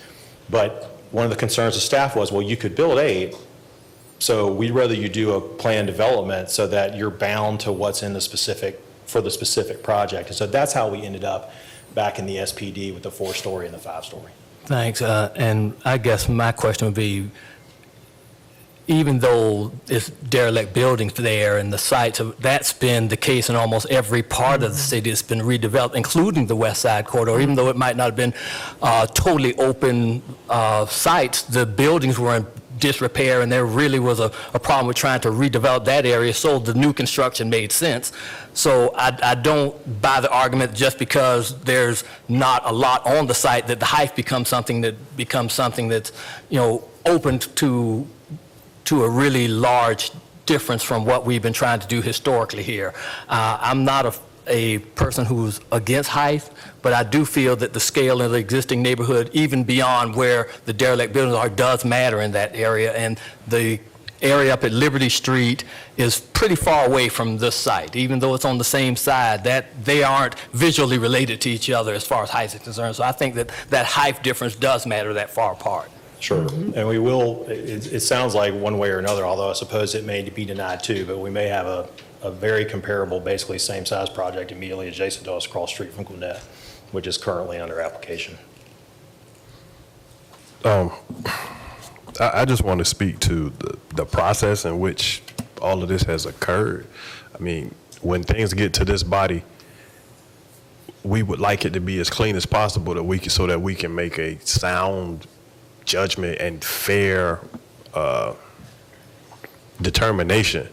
So it sounds as if there's been a lot of mess. And to Mr. Cole's point, it would have been advantageous in this instance for things to have been emailed, state exactly what it is. You know, there's some question about when things were submitted. There's some question about what's been submitted. And I think once we provide the information and make it basically irrefutable, I think it makes it a lot easier for the process to go through. And that's for everybody across the board, staff, petitioner, and whomever else beyond staff, in order for everything to get to us in a clean package. That's where my biggest concern lies right now, because it seems like there's just so much back and forth about what was fairly done, what wasn't done, what was given, what wasn't given. And I think it's creating so much of a mess that it's a little difficult to make a clean determination at the moment. And, that's one of my biggest concerns, alongside with the idea of, being very present-minded about the decision that's made for this project, considering that it could potentially be extremely precedent-setting for all of the other developments that of its kind that will come behind it. So, Yeah, and I think unfortunately it's hard to, it's hard to respond on our side of the table. It's difficult to control what that process is and what that looks like. Obviously, I don't have any effect on what agenda gets delivered to you or what's on it. And in fact, I get to see it on Sunday before the hearing on Tuesday at 1:30. So It gives us essentially 24 hours to review and respond to the staff report and what's attached to that staff report, which doesn't exactly lend itself from our perspective to being able to respond back and whatever else. But again, we wanted to get to this process today for the very purpose of bringing some of these things to a head, which is why we asked to be here today. And I don't disagree with your position as far as you guys not having any real hand in it. But I would just say, if we adhere to, and not saying that you guys did not, I want to make that very clear. But if we simply adhere to when the deadlines and such are, then get that information in, then nobody has a leg to stand on and say that we didn't have the information. Sure. Let me just say this. It would be, I guess highly unusual, maybe not the right word. It would be unusual for us to submit a zoning with a site plan through a PUD process for a hearing. Let's say the deadline was September 1st. Right. And for that to not change between then and the date of the meeting. Right. Like, those things are regularly in flux. They're regularly changing up to the meeting. The question is, did we completely change our project and like do a sea change of what we were talking about? Or did we have a meeting, staff asked us to tweak things or relayed some comments to us, and then we went back and tweaked those things and resubmitted them prior to the meeting? I think that kind of thing is what's happened here, and it happens a lot. Right. Whether that's right or wrong, I just wanted to make the statement that it's not something that's particular to us, I don't think. It's just something that happens. No, agreed. If there's no more conversation, well, no more question for the petitioner, we're going to allow for the public comment so we can move this along. Is there anyone online? Okay, thank you. So we'll call Mr. Jim Hunsrucker. If you would, please come state your name for the record, and we'll give you 3 minutes, sir.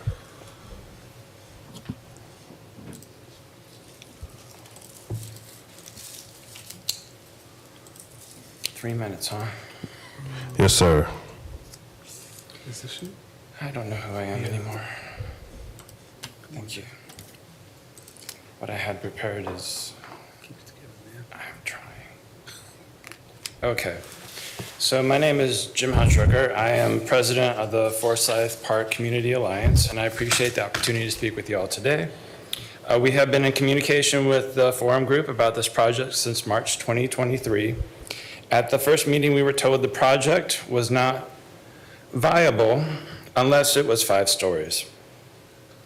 Profitable to who? Since that date, the project has gone through many modifications.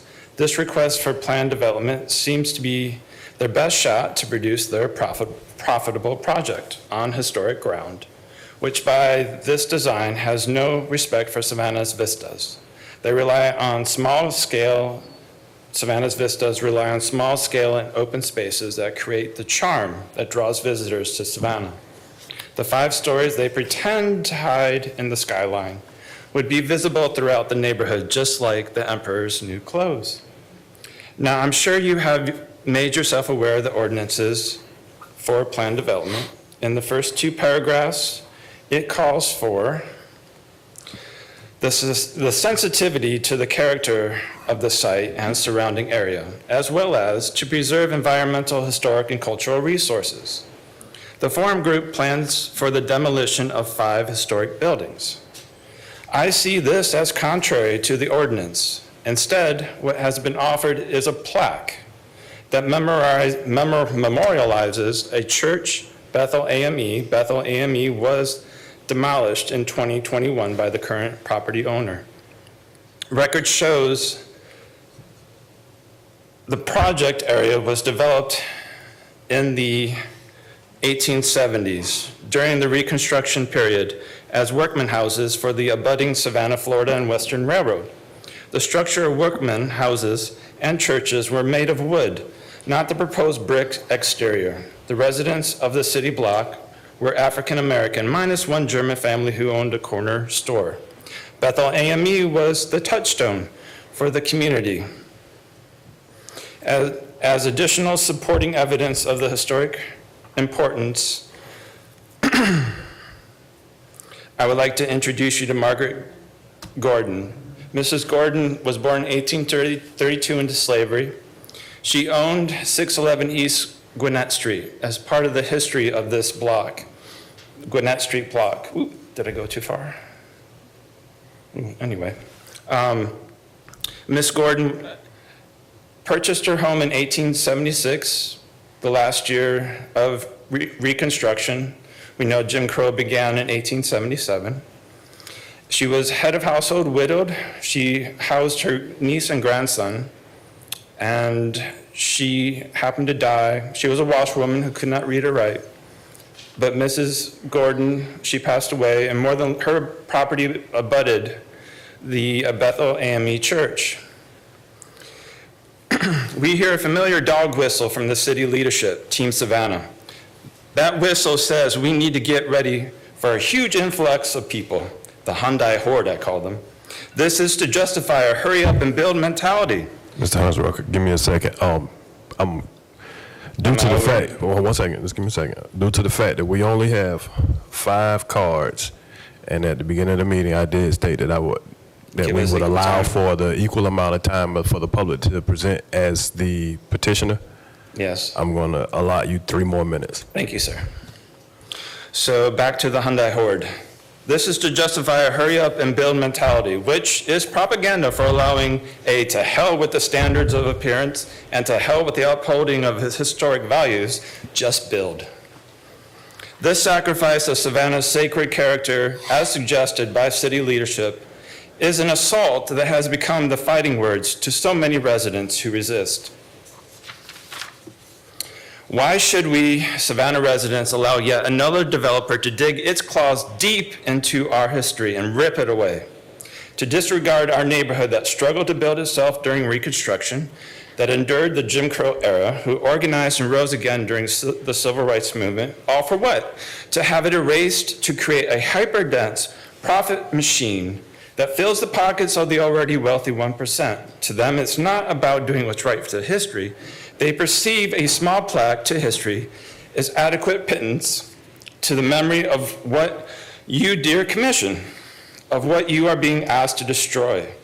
Please deny this position as recommended by the MPC staff.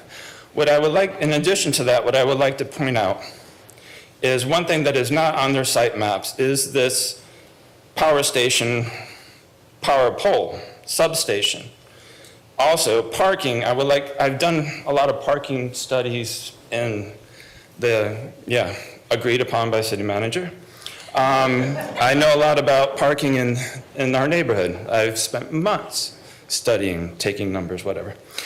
I'd like to point out that the power station gates there's 3 gates. They're about 10 foot wide.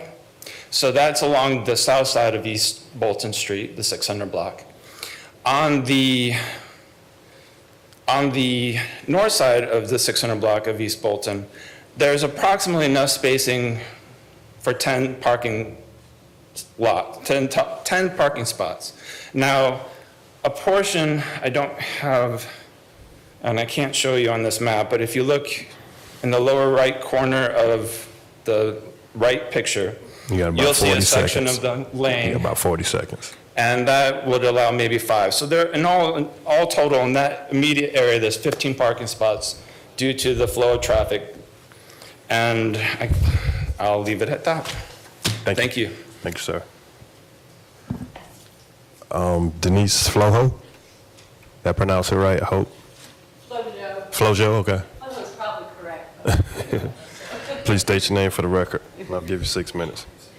Hi, I'm Denise Flojo, and I live in the Beach Institute neighborhood. So we are directly adjacent to this project, even though we didn't get notification other than Jim's group gave us notification back for the meeting.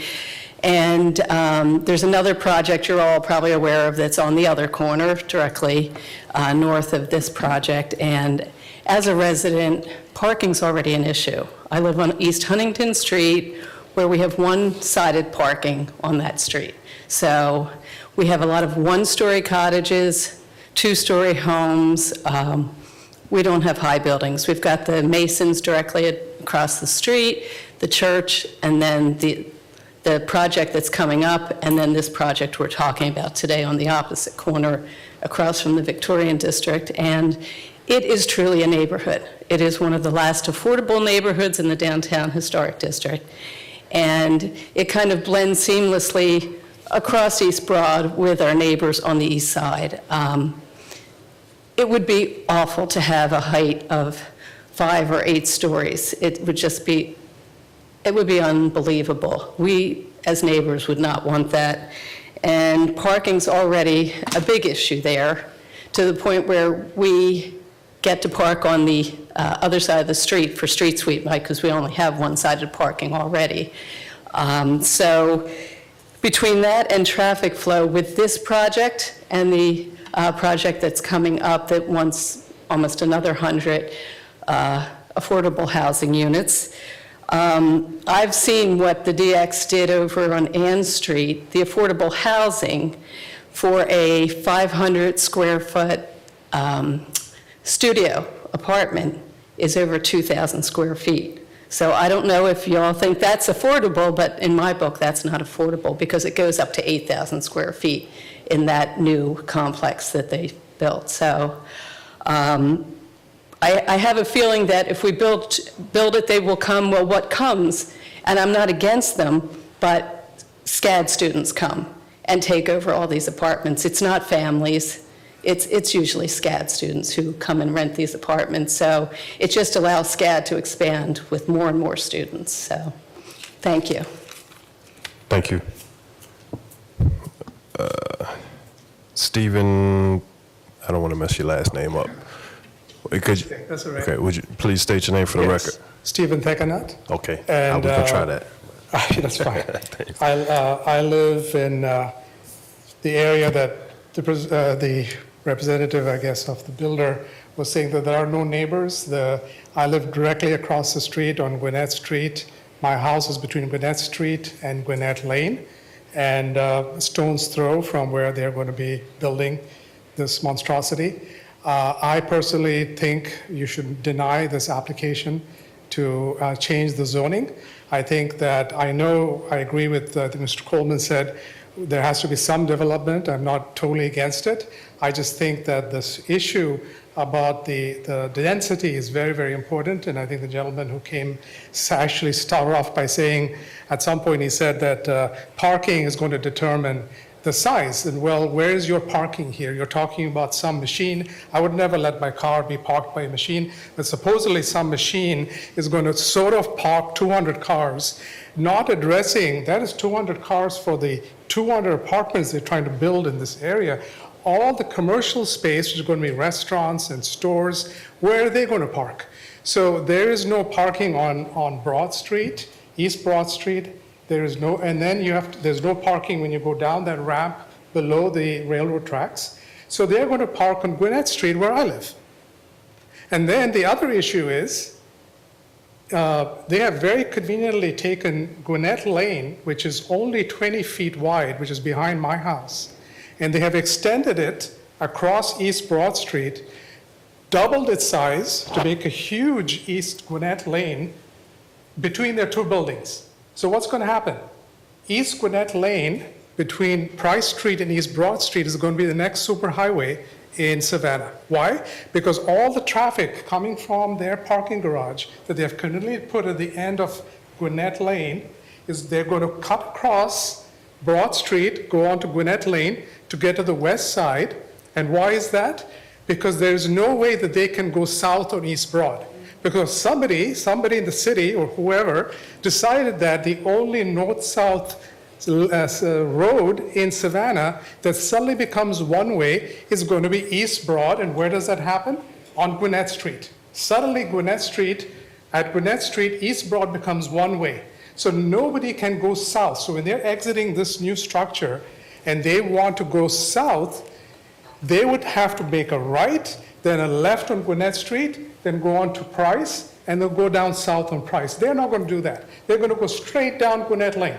And they're going to go behind my house, which Gwinnett Lane is 20 feet. This is now suddenly going to be maybe 40, 50, 60 feet. I don't know how wide they're going to be, this new Gwinnett Lane between these two buildings. So I'm requesting, look, I understand that some building is going to go up there. It should only be 3 stories. The precedent is Park and Broad. Park and Broad has 3 floors. They, at some point, at some meeting, they said Park and Broad is 65 feet. It's not 65 feet. I've been trying to get Park and Broad to tell me how high they actually are. 3 stories, that's all they should have. 3 stories, 120 apartments, and then they have to fix this issue about Broad Street becoming one way at East Gwinnett. So I don't know what the commission can do. If the commission can request the city, if you're going to do buildings there, and like everybody mentioned, the historical African American theater that's going to be redone, and then 5-story buildings behind that, there's going to be a huge amount of traffic in that area. Parking is going to be a problem, and one of the biggest issues regarding that is all the traffic coming down south on East Broad, traffic coming down the Truman Parkway, heading west on East Gwinnett. All of them are going down Gwinnett Street because there's no other way. Suddenly it becomes one way. So please, can you figure out a way to not let them use Gwinnett Lane between Price Street and East Broad is the next superhighway in Savannah, number one. So make it either, figure out a way to make it some kind of a tenants only or local traffic only, or block that road. Don't allow them to create a Gwinnett Lane between their two buildings. I don't know how they can do that, but whatever it is. And then to request that East Broad at Gwinnett Lane is returned back to two ways. It cannot be left one way and no way for traffic to go except down Gwinnett Street, which increases the traffic, increases the noise. And then, of course, the issue, like I said before, parking, you cannot ignore parking. And please don't tell me that a machine is going to do it. Thank you. Thank you. I think this is Ed Perch. If you would, please state your name for the record, and you have 6 minutes. Hi, my name's Ed Perch, and I live at 539 East Gwinnett Street in a little crooked little house, a little one-story 1900s house. And I would just like to thank staff, Ed. I think he did a stellar job of presenting a pretty much airtight case over an incomplete submittal at this point for this development. And I recently saw the new submittal for keeping the zoning the same at the former theater with the new apartments. And they had a very simple site plan, and that's all that they submitted for a variance for height, but keeping the TC2 zoning. What they did was for their underground parking, it showed a new right-of-way or a new road that connects a loop around there, so that they're opening up Entleman Street, I believe, and then they're going to continue a road alongside the railroad tracks and enter the parking garage from there. I think whatever development happens on this perfect tithing lot, this is actually a perfect tithing lot. And also, Ed, I wanted to say that I was a former staffer, so I realized the connection. City staffer, I worked for the Development Services Department for a couple of years in the Design and Construction Department there, and the relationship between staff and the public is always an important one, and I feel like he's done a really great job in such a short period of time, but as well as everybody else on there, on the team has been really responsive to any emails or questions that we've asked. But I think what we have here is a perfect extension of Oglethorpe's plan. I mean, this is a tithing lot. This, a typical tithing block is 300 feet, 5 60-foot by 90-foot lots. In this case, it's 110 by 314, both of them with a lane down the middle. I talked to city surveyor Gregory Harris, and he told me that the 15-foot unnamed right-of-way that's shown on the earlier Sanborn maps that parallels the railroad tracks here was still active. He said to call Eric Chin over at Real Property and see if he could verify if that's been sold or not. Eric said he didn't really know if it was the railroads or not, but I think there's still some, it sounded like in both parties that it's still unclear. I'm not sure, but there is a 15-foot on the old Sanborn maps, and if that could be the main entrance to this proposed parking garage, then that would make so much more sense than trying to take it in off of a one-way and making East Gwinnett Lane one way, and also blocking access to the 1951 church. I think that's just inappropriate for the new development to be built over that 20-foot right-of-way of Gwinnett Street. Aside from that, if they could keep the TC2 zoning on this and limit the height to 3 to 4 stories, it sounds like what staff is suggesting is to basically reduce the density of this by half, the amount of units by half, and that would seem to make really decent sense and decent scale, the whole project. Thank you all very much. Thank you. All right, and lastly, Mr. Andrew Jones, 6 minutes. Please state your name for the record. Yes, good afternoon. My name is Andrew Jones. I'm chair of the Oglethorpe Plan Coalition, a 501c3 organization devoted to protecting the downtown National Historic Landmark District. I'm a 9th generation Savannian and a resident of the Downtown Historic District, and my father grew up on East Gwinnett Street. I'd like to echo Mr. Cole's comment that a lot of studies have been referenced that haven't been produced here. Clearly, those are not part of the record for you to consider. And it's very interesting because Mr. McCorkle's own firm is taking that position in Superior Court. They're taking a position that's so severe that if it's an item that's not on the agenda, you're not allowed to consider it. So Mr. McCorkle might want to consult with his partner, Ms. Bolger, so that they can come here with the same standards. Mr. Jones, do me a favor. Let's keep the comments at the issue. I don't want it to get into a contentious name calling. Did not mean to be name calling. It had to do with procedural issues. I got you, but let's isolate that. Thank you. Sure. But of course, I guess what did surprise me about the presentation we saw was frankly what I would call the bait and switch. And the fact is you were told that this was a mirror of the MLK corridor, correct? And you were told that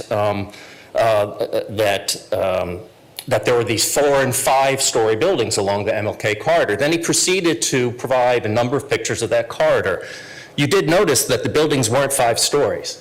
They were all 3 and 4 stories. So I found that rather shocking, and it's key to this particular proposal.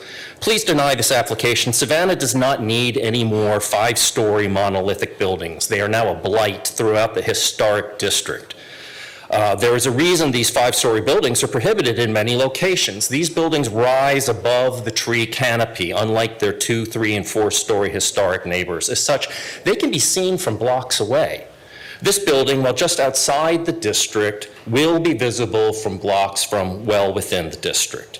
While the West Side corridor has the 3- and 4-story buildings, there are now aberrations already on the Broad Street corridor, and they're awful. For example, looking east from Broughton and Habersham, one used to see just the historic rooftops and trees. And now you see what defines the skyline is a massive building.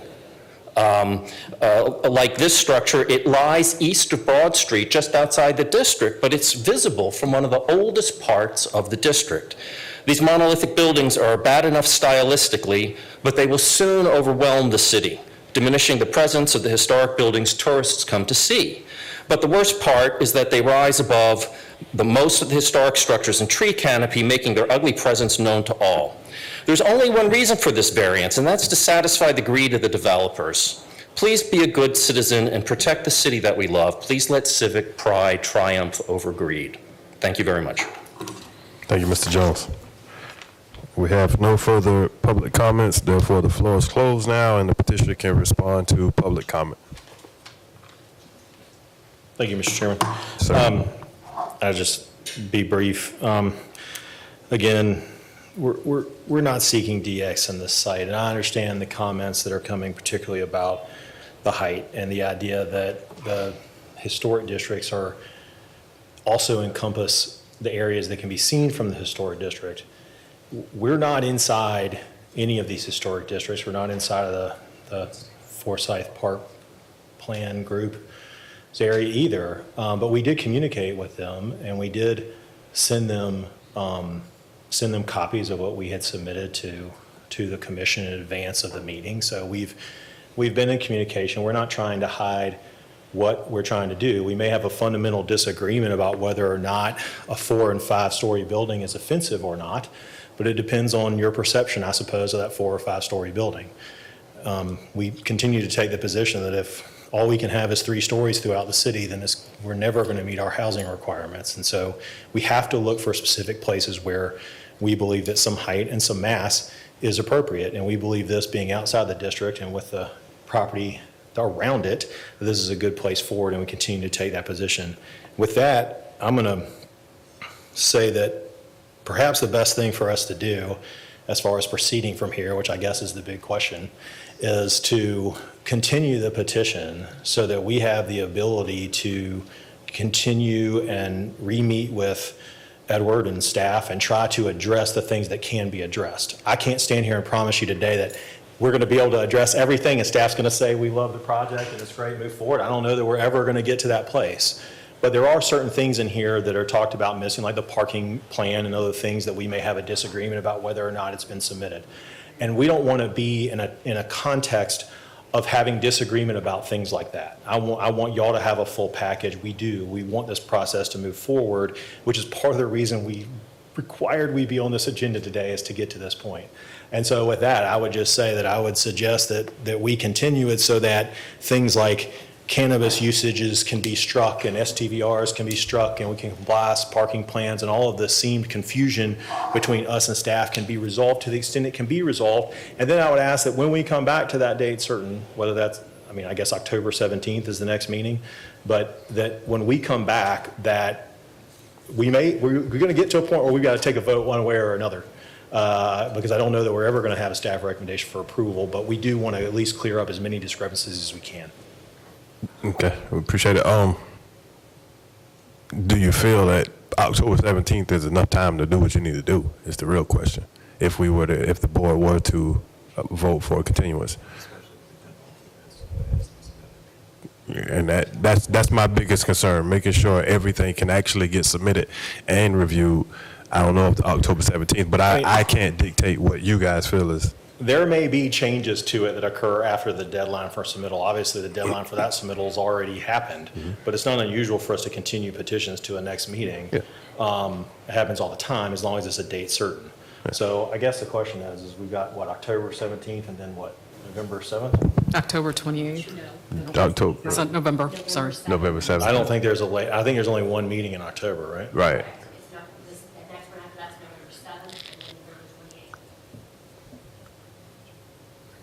So I guess our options are to do it to October 17th, and then if we don't feel like we're going to get there, we can table it to the 7th. So we try to keep it moving. I want to try to keep it moving. It's my biggest concern. But if we don't get there before the 17th, then we're not going to get there. But I see Edward shaking his head, so he may have a different opinion. Okay. All right. Thank you. All right. If there's nothing for the petitioner, we'll entertain a motion. Just a little discussion. We're going.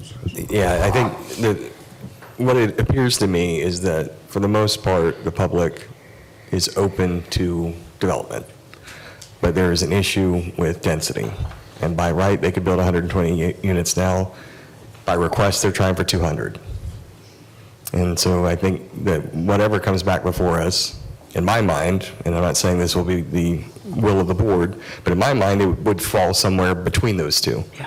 So just something for the petitioner to consider, and also to consider, the development to the south is 3 stories, the development to the north is 5 stories.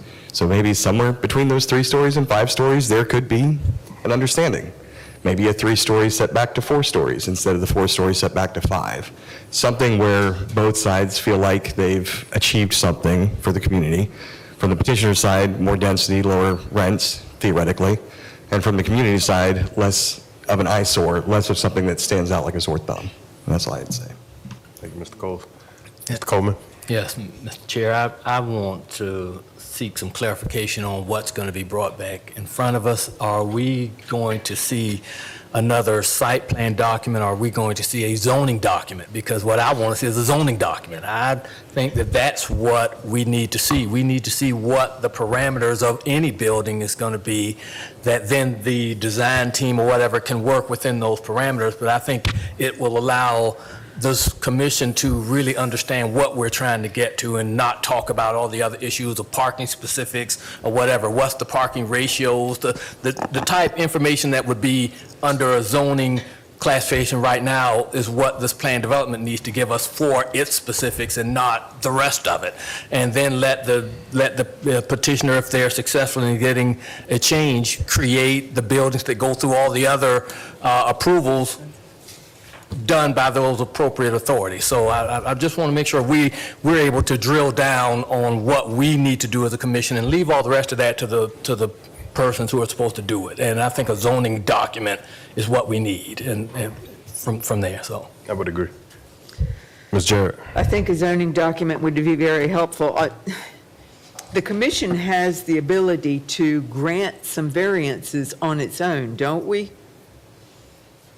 Yeah. That may be worth exploring. I'm sorry, if I could. Okay, so To answer your question, Commissioner Jarrett, that is correct. Site plan variances do come before this board. My request specifically to deny this particular petition is so that it can be brought back as one complete document. This is not, again, nothing you saw today was an assessment of what actually is the substance of the petition. What you saw was really sort of a procedural issue where in the beginning things were admittedly not really done the way they should have been done. And so what I want is one complete submission that comes in. It is very common that we get those by the deadline and I see the petitioner at meeting day. We have gotten so many different iterations of this and that. Things came out in SPR that we had never seen before. We want one complete submission packet. So again, my request is not based on any feelings, one way or the other, about the substance of this petition, but just the request that it be brought back as a complete package for evaluation like any other petition. I have a question for staff relative to the comment on SPR.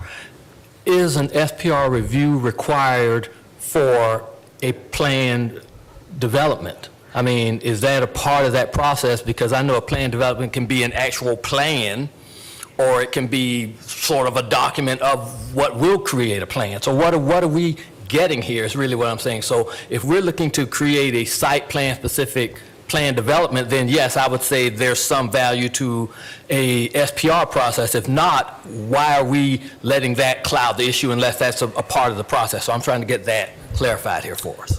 Thank you so much for that question. It is absolutely critical, again, that not only I convey to you, but to the petitioner. When that application comes in, it comes in with a request for something specific. It's a door, if you will. What he is asking for is a plan development that has particular guidelines that can be found here in the ordinance. There are very specific guidelines about what is required. Now, what I can find out for you is whether or not we've done tons of these since 2019. There are previous iterations of them. Again, the SCAD site is one of them. The new PD requirements, I can't say that I have knowledge in the time that I've been here that we've dealt with one. This is the first one I've seen. And so the best way to actually meet the requirements of this and ensure that a planned development, a non-impracticable planned development is what's on the paper in front of you, is to send that through the SPR. It was as weird as it sounds like. I had to almost plead with the city staff to look at this because it was coming from me and not the petitioner, and that is uncommon. But again, I haven't dealt with one of these, and I have not seen one in my sort of time looking through the file history. So yes, I do believe it is absolutely necessary, and I don't think this is an overstep for this particular kind of request. Mr. Morrow, we hear what you feel is necessary, and we may not disagree, but is it required? Based on my reading of the ordinance, it is required. Okay. All right. Do we have a legal opinion on that? I mean, The ordinance is right there in front of you. That's Yeah. what he pulled up, and it talks about having, So in your legal opinion, is it required? I'm not saying a legal opinion, I'm Right. reading the ordinance, and the ordinance says it's required. It So, talks about what's required. based off of that, Mr. Morrow, and your reading of this information, where on that document that's pulled up would we make a determination that it's required? So versus encouraged. Right. So anybody who's familiar with the regular development plan process knows that Section 3.5.4, I believe, there's a section that references general development plans and the requirements that any of these reviewing departments are looking at on any plan that's submitted. I would say that these are very reminiscent when you look at 6.1.17, which identifies all the very specific things that must be on this general development plan.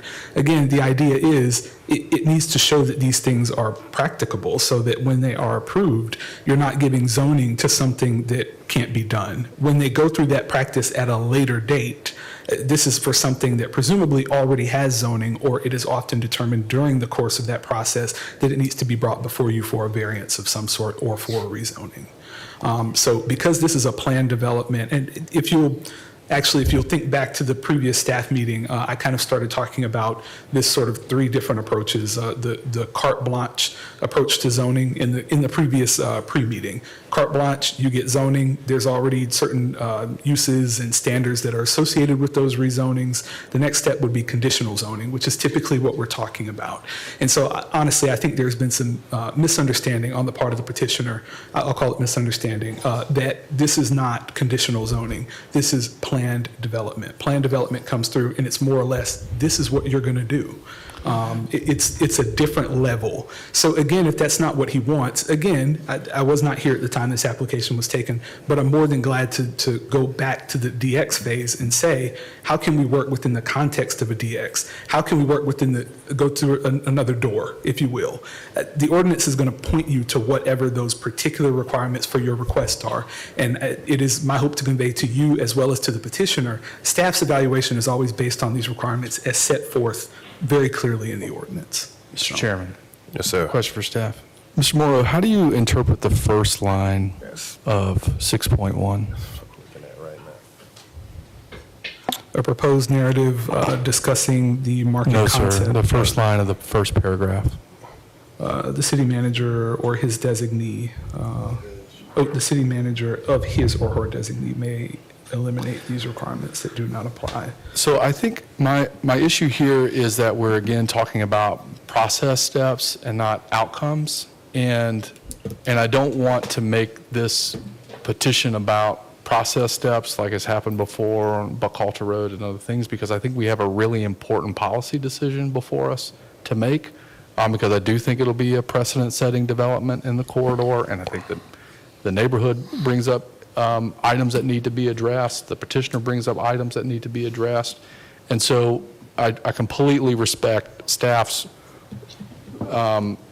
determination to make sure that we put the process in the right buckets. I absolutely agree with that. This petition has been working its way. I've been hearing about this development in some form or fashion for almost a year in the process. And I know that at some point there was some approval on the part of MPC staff with the direction that the petitioner was making. And I understand that some changes have happened, and I completely respect those changes, and the petitioner needs to respect those changes.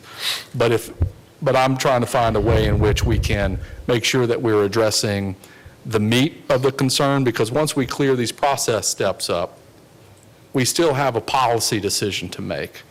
And whether or not the petitioner is able to satisfy the needs of staff in terms of its next submittal, and without having to make a determination on this application, but be able to amend an application, or if you need the city manager office to be able to exercise authority as it relates to this ordinance to make that possible, that might be something we can consider to make sure that we're not creating new process steps in order to correct process steps that need correcting in this take. So that's just a suggestion, because I do appreciate you wanting to put this in the right path and process. I think that's absolutely needed. But if there's a way that we can avoid new processes to correct processes that need to be corrected, maybe we can go that route. Sure. Okay. To that point, I just urge that we correct the necessary process.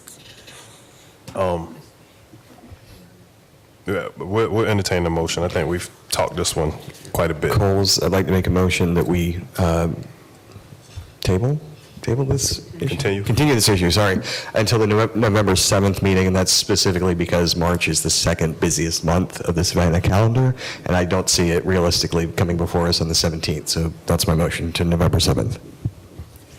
Can we give specific points that we want addressed? Because right now, they're just out there. Are we talking mass? Are we talking, I just feel like we're sending them back to the same table. I think the petitioner has. I'll second the continuance. I was going to say, I think the petitioner has given pretty clear indication that he has, or they have more than they had when they came in here. I could be in error in speaking that, but I think the whole objective for coming here today was to get the conversation that we had today.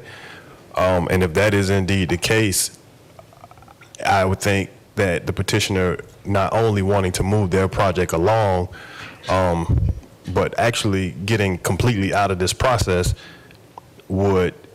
I would hope that they would come back with things that we discussed specifically in here in the continuous without having to stipulate. Now, unless there's some type of restriction or something like that that we are talking, that's a completely different story, but I don't, given the nature of it being a continuance, I don't think that's anything that we would necessarily want to apply at this time. Any discussion on the motion? So the motion is on the floor made by Mr. Coles and seconded by Mr. Noah to continue the petition to the November 7th meeting. We'll entertain a vote. Ms. Amick? Yes. Mr. Coleman? Yes. Mr. Coles? Yes. Ms. Epstein? Yes. Ms. Jarrett? Yes. Mr. Kegler? Yes. Mr. Melder? Yes. Mr. Noah? Yes. Mr. Wildwoody? Yes. And Mr. Welch? Yes. Mr. Urban may be online too. Do we have somebody online? We do?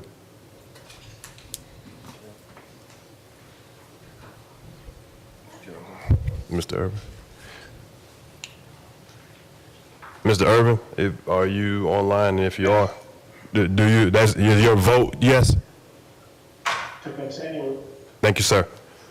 All right, I too vote yes. Motion carries, and the project is continued to the November the 7th meeting. Thank you. All right. So we move on to the next item on the agenda. That is regular business. There's none listed. We'll move on to the next item, which is presentations. There are none listed. And then in other business, we'll move on to the Coastal Empire Resilience Network, building a network of regional resilience plan. Mr. I Morrow? apologize. Anna will be presenting online, virtually. Okay. Okay. Can she drive online? Can she drive the Sally's gonna presentation? actually- Oh, Sally's Sally's gonna- gonna drive? Okay, yes. thank you. Hi, this is Anna Laura. Can you all hear me? Yes, we can. Okay, fantastic. So I'll just say next slide when we're ready to move on. But hi everyone, my name is Anna Laura, and I'm a planner here at the MPC. I think I've met you all.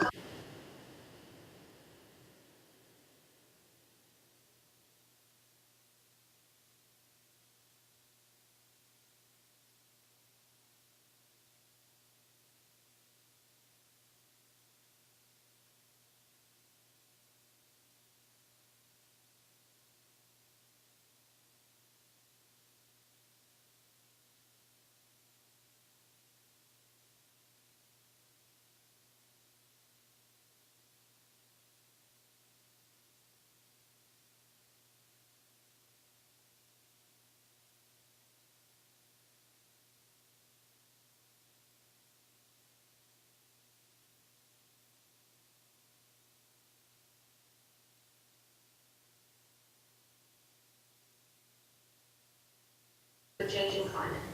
And so what are the benefits to local jurisdictions? Why would we want a resilience network? So we can have a greater collaboration through a coastwide network to promote resiliency, creation of a forum for information, data, and experiences to promote community resilience and develop a common framework for planning for resilience, and strengthening the ability of the region to prepare, adapt, and respond to both short-term and long-term complex climate and weather-related challenges. So it can be very, very beneficial. And next slide, please. I just want to define resilience while we're talking about it this afternoon. So that would be the ability to prepare and plan for, absorb, recover from, and more successfully adapt to adverse events. So this is a little bit different than sustainability, which thinks about how can we use, our resources today and also have those resources in the future. Resilience is more about being able to come back from these adverse events stronger because we know that it's going to happen. So looking at a timeline of events, next slide, please. In 2020, as I said, we applied for our grant, and in 2021, we established our steering committee, created our website, Coastal Empire Resilience Network, and we created a Resiliency 101 course with the UGA Carl Vinson Institute of Government, and presented that at multiple conferences including the Georgia Municipal Association 2021 Annual Convention and Department of Coastal Resource Division 2021 Climate Conference, and the Chatham County Climate Change and Sea Level Rise Symposium. In 2022, we actually had our first meeting, so about 75 to 100 people attended. And so these are people that we want to partner with to build our network. And it was a day-long process. It was pretty cool to see. And we hosted multiple resilience coffee hours throughout the year, once a month, virtually, and learning about different topics. And then in 2023, we had a SCAD intern create the Wonderful World of Resiliency activity book. We established our technical advisory committee. We had our second partner meeting just a few weeks ago, and we had about 40 attendees. And here we are at our group findings presentations. So next slide. So just want to show you a recap of some of these activities. This is a graphic visual from EP Brittany from our 2022 partner meeting, showing some highlights here. So what this was, it was more of a learning and discovering, visioning type meeting where we heard from many presenters about different aspects of resiliency on the Georgia coast. And they came up with a 2050 vision as well for what we would like the coastal empire to look like, and had a very diverse range of organizations represented as well. Next slide, please. For our resilience coffee hours, these were virtual and hosted over Zoom or Teams, and they covered a variety of topics from insect vectors, property insurance rates, extreme heat, DEI, natural infrastructure, hydrology on South Blow Island, historic preservation, and shorebird conservation. These presentations had 20 to 60 people attend online and further knowledge about different topics in resiliency. Next slide.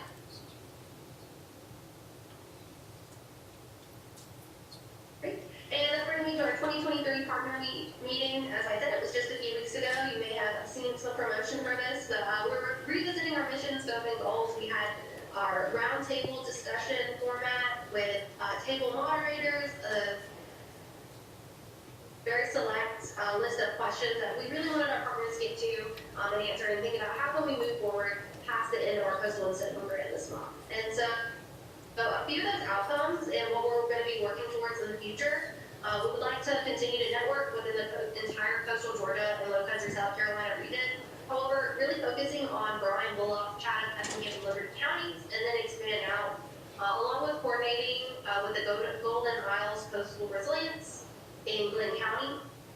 We'd like to continue our mission of building a network to connect stakeholders and promoting coordination on equitable resilience strategies. Continue to increase awareness of CERN, educational opportunities, and engagement of elected officials.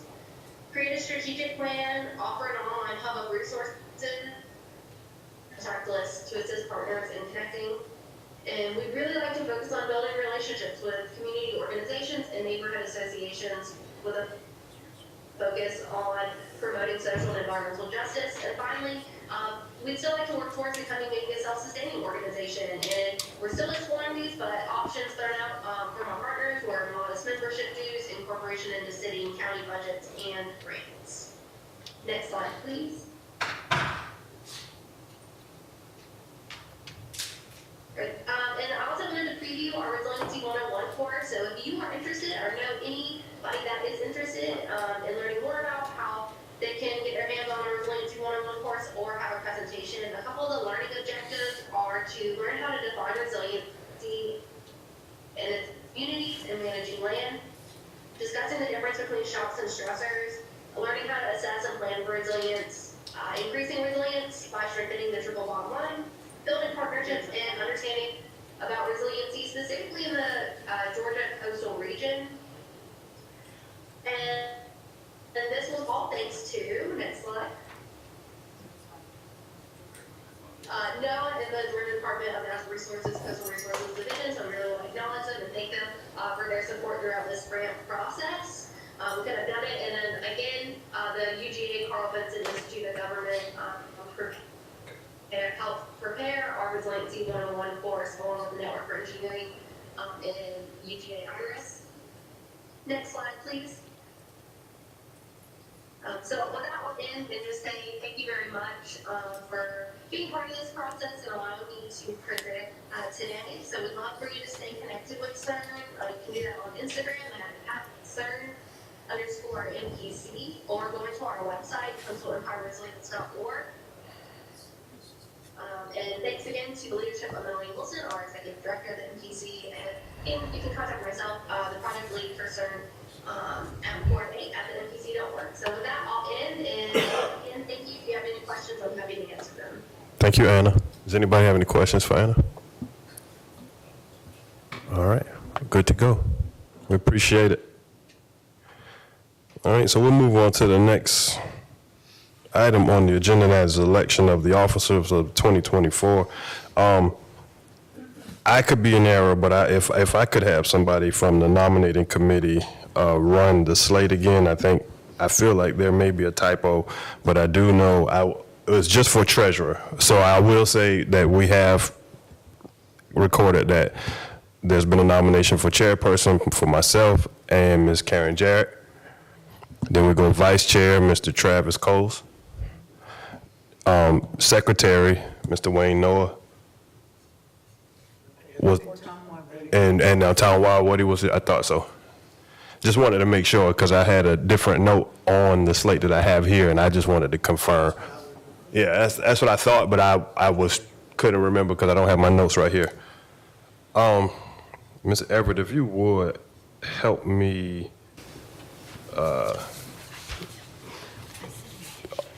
execute the process properly, because I think the previous time that I was here to cast a vote, we wrote it down, and my understanding is that is not how we are supposed to do it. Correct, it's supposed to be verbal. Okay. So with that being said, we'll go ahead, and I think the best way to do it is you just raise your hand. I'll just state the candidate, I suppose, and or the nominee, and then if you would raise your hand and say yes. Does that make sense? That would be fine. Call the candidate's name and take a vote on that particular candidate. So if you want to start. It doesn't matter. I think. Or you can do a verbal vote. It's a verbal vote. All right, so we'll just start straight at the top. We'll go chair, and we'll go like this. There's no ill feelings or anything, anybody. So just relax. Don't be worked up. Ms. Amick, for myself. No. Okay, so that's Ms. Jarrett. Ms. Bowles is absent. Mr. Coleman. Myself or Ms. Jarrett? Okay. Mr. Coles? Ms. Jarrett. All right. Ms. Epstein? Jarrett. Okay. Mr. Irvin? Mr. Stevens or Ms. Jarrett? Is he still on there? I'm here. We're asking your vote for chair is myself or Ms. Jarrett?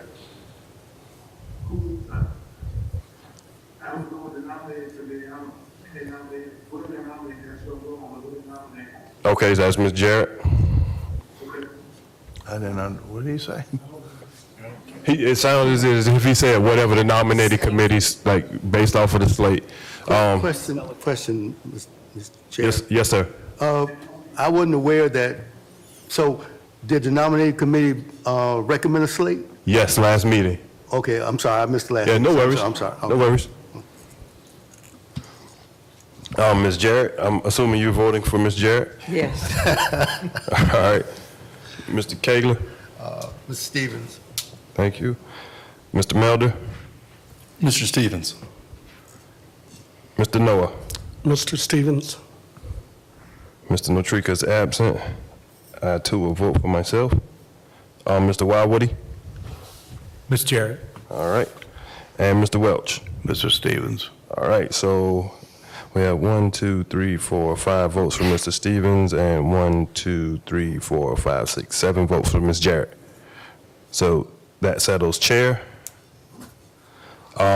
Move on to the vice chair. I suppose we'll just ask yes, because we only have one nominee, and that's Mr. Travis Cole. Ms. Amick? Yes. Mr. Coleman? Mr. Coles? Ms. Epstein? Yes. Mr. Irvin? Yeah, we'll go with it.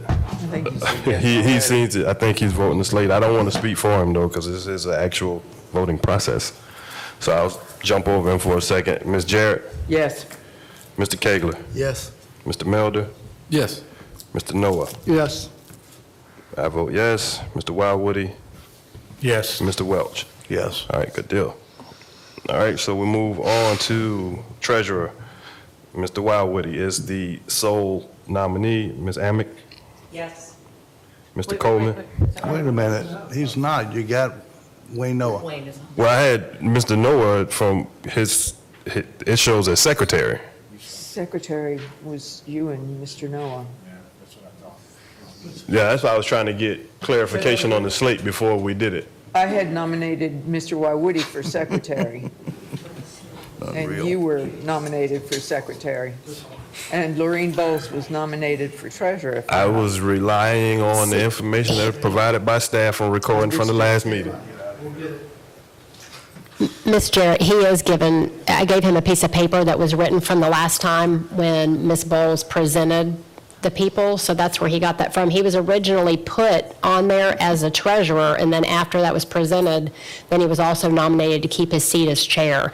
So he's kind of on both spots. I thought Ms. Bowles was nominated as treasurer. She was. Uh-oh. So there was a lot of discussion in the end, so there could be confusion, but that's where Mr. Stevens is coming, Well, we have from what two was other members documented. of the nominating committee here, so. That's what I'm trying to get, yeah. The chair of the nominating committee, her email to us. Okay. After much discussion was, the slate from Yes, the, from the nominating session. President, or Chair Karen, Vice Chair Travis, Secretary Wayne Noah, Treasurer Lorraine Bowles. All right, so That's what That's what I came from the remembered. nominating committee. Wayne, Noah, and Bowles, that's from the nominated committee. And I nominated Mr. Woody as secretary. You nominated Wildwoody as secretary, so, all right. And I don't recall being nominated for any other seat than chair, so if I'm in error, please let me know. Unfortunately, I do not have all of the notes prior to. I was leaning heavily on the previous minutes, so. Yes. Correct, Yes. correct. That's the only thing that I recall being nominated for. All right, so with that being said, we'll back up, start over on treasurer, and that is Mr. Noah, correct? So from the nominating committee, there was nobody else that was nominated from the floor for treasurer, correct? And then I'll get into. Ms. Bowles was nominated for treasurer. I thought Ms. Bowles was nominated for secretary. Nominated for secretary. Mr. Noah is on the committee. No, but he specifically just said Ms. Bowles was nominated for secretary from their slate. Is that what you said, Mr. Noah? I blame the Russians. Lord have mercy. Or the Chinese? I second that. So one more time, please. For secretary? Correct. From the nominating committee, Wayne Noah. Correct. Treasurer from the nominating committee, Lorraine Bowles. Correct. You'll have to go from the floor or the minutes from the nominations. I don't know if the minutes caught it, because that's why we're back and forth now. Well, secretary is Wayne Noah. That's directly from the nominating committee. There's really no more discussion on that.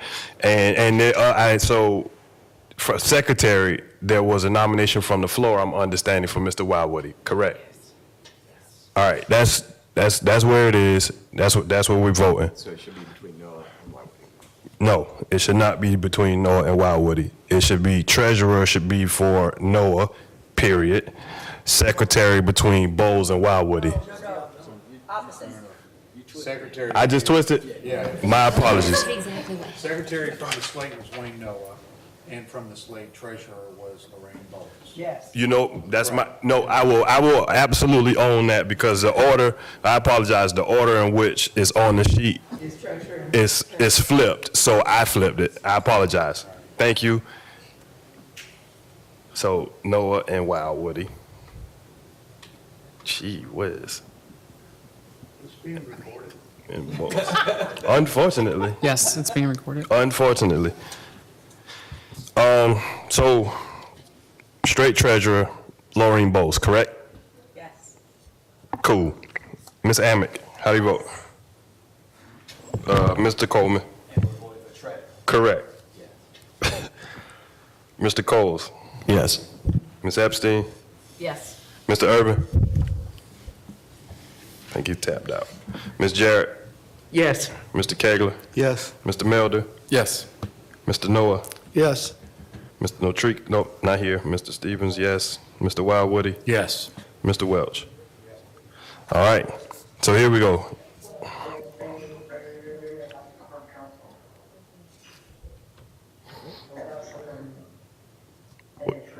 Can we mute them? I don't know who that is. That's somebody talking about.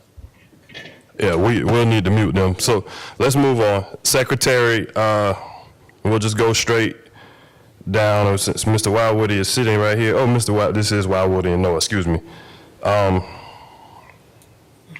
So we'll go Mr. Noah since he came from the slate. Ms. Amick? Yes. Mr. Coleman? I don't know what we're voting. We're voting for secretary. Vote Mr. Wildwoody or Mr. Wildwoody or Mr. Noah. Okay, well, I just heard a yes. I did too. Wasn't a vote one way or another, so. So what's the yes for? Yes for no. Yeah, okay. All right, well, wow. All right. Mr. Coles? Mr. Noah. Ms. Epstein? Noah. Ms. Jarrett? Why would he? Mr. Kegler? Noah? Mr. Melder? Mr. Noah. Mr. Noah? Yes. For Mr. Noah, okay.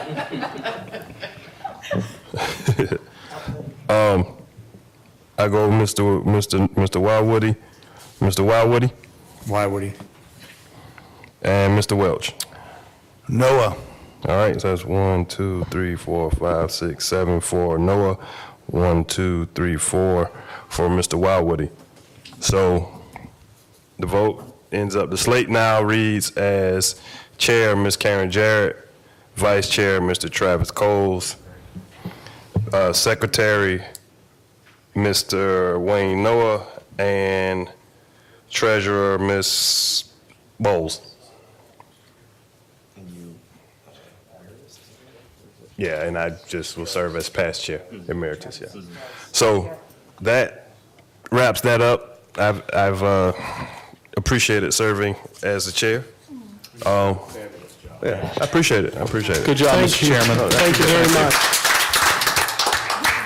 And one last thing before we get out, I will not go into specifics, but if you guys would keep the executive director in your prayers, she's on the mend.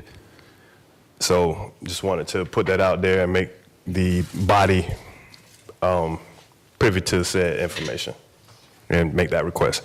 All right, if nothing else, accept the meeting to Mr. motion to Stevens, adjourn. Yes. Before you, are we having, is there going to be a Let me executive back session up. or a personnel meeting? We will need to do a personnel committee meeting prior to the next meeting when the next officers take their seats.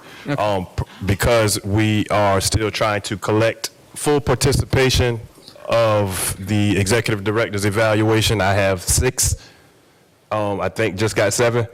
So, all right, thank you. If we can get those evaluations in so that we can all get a fair, we'll send it to you. I wasn't sure, do the city and the county typically evaluate?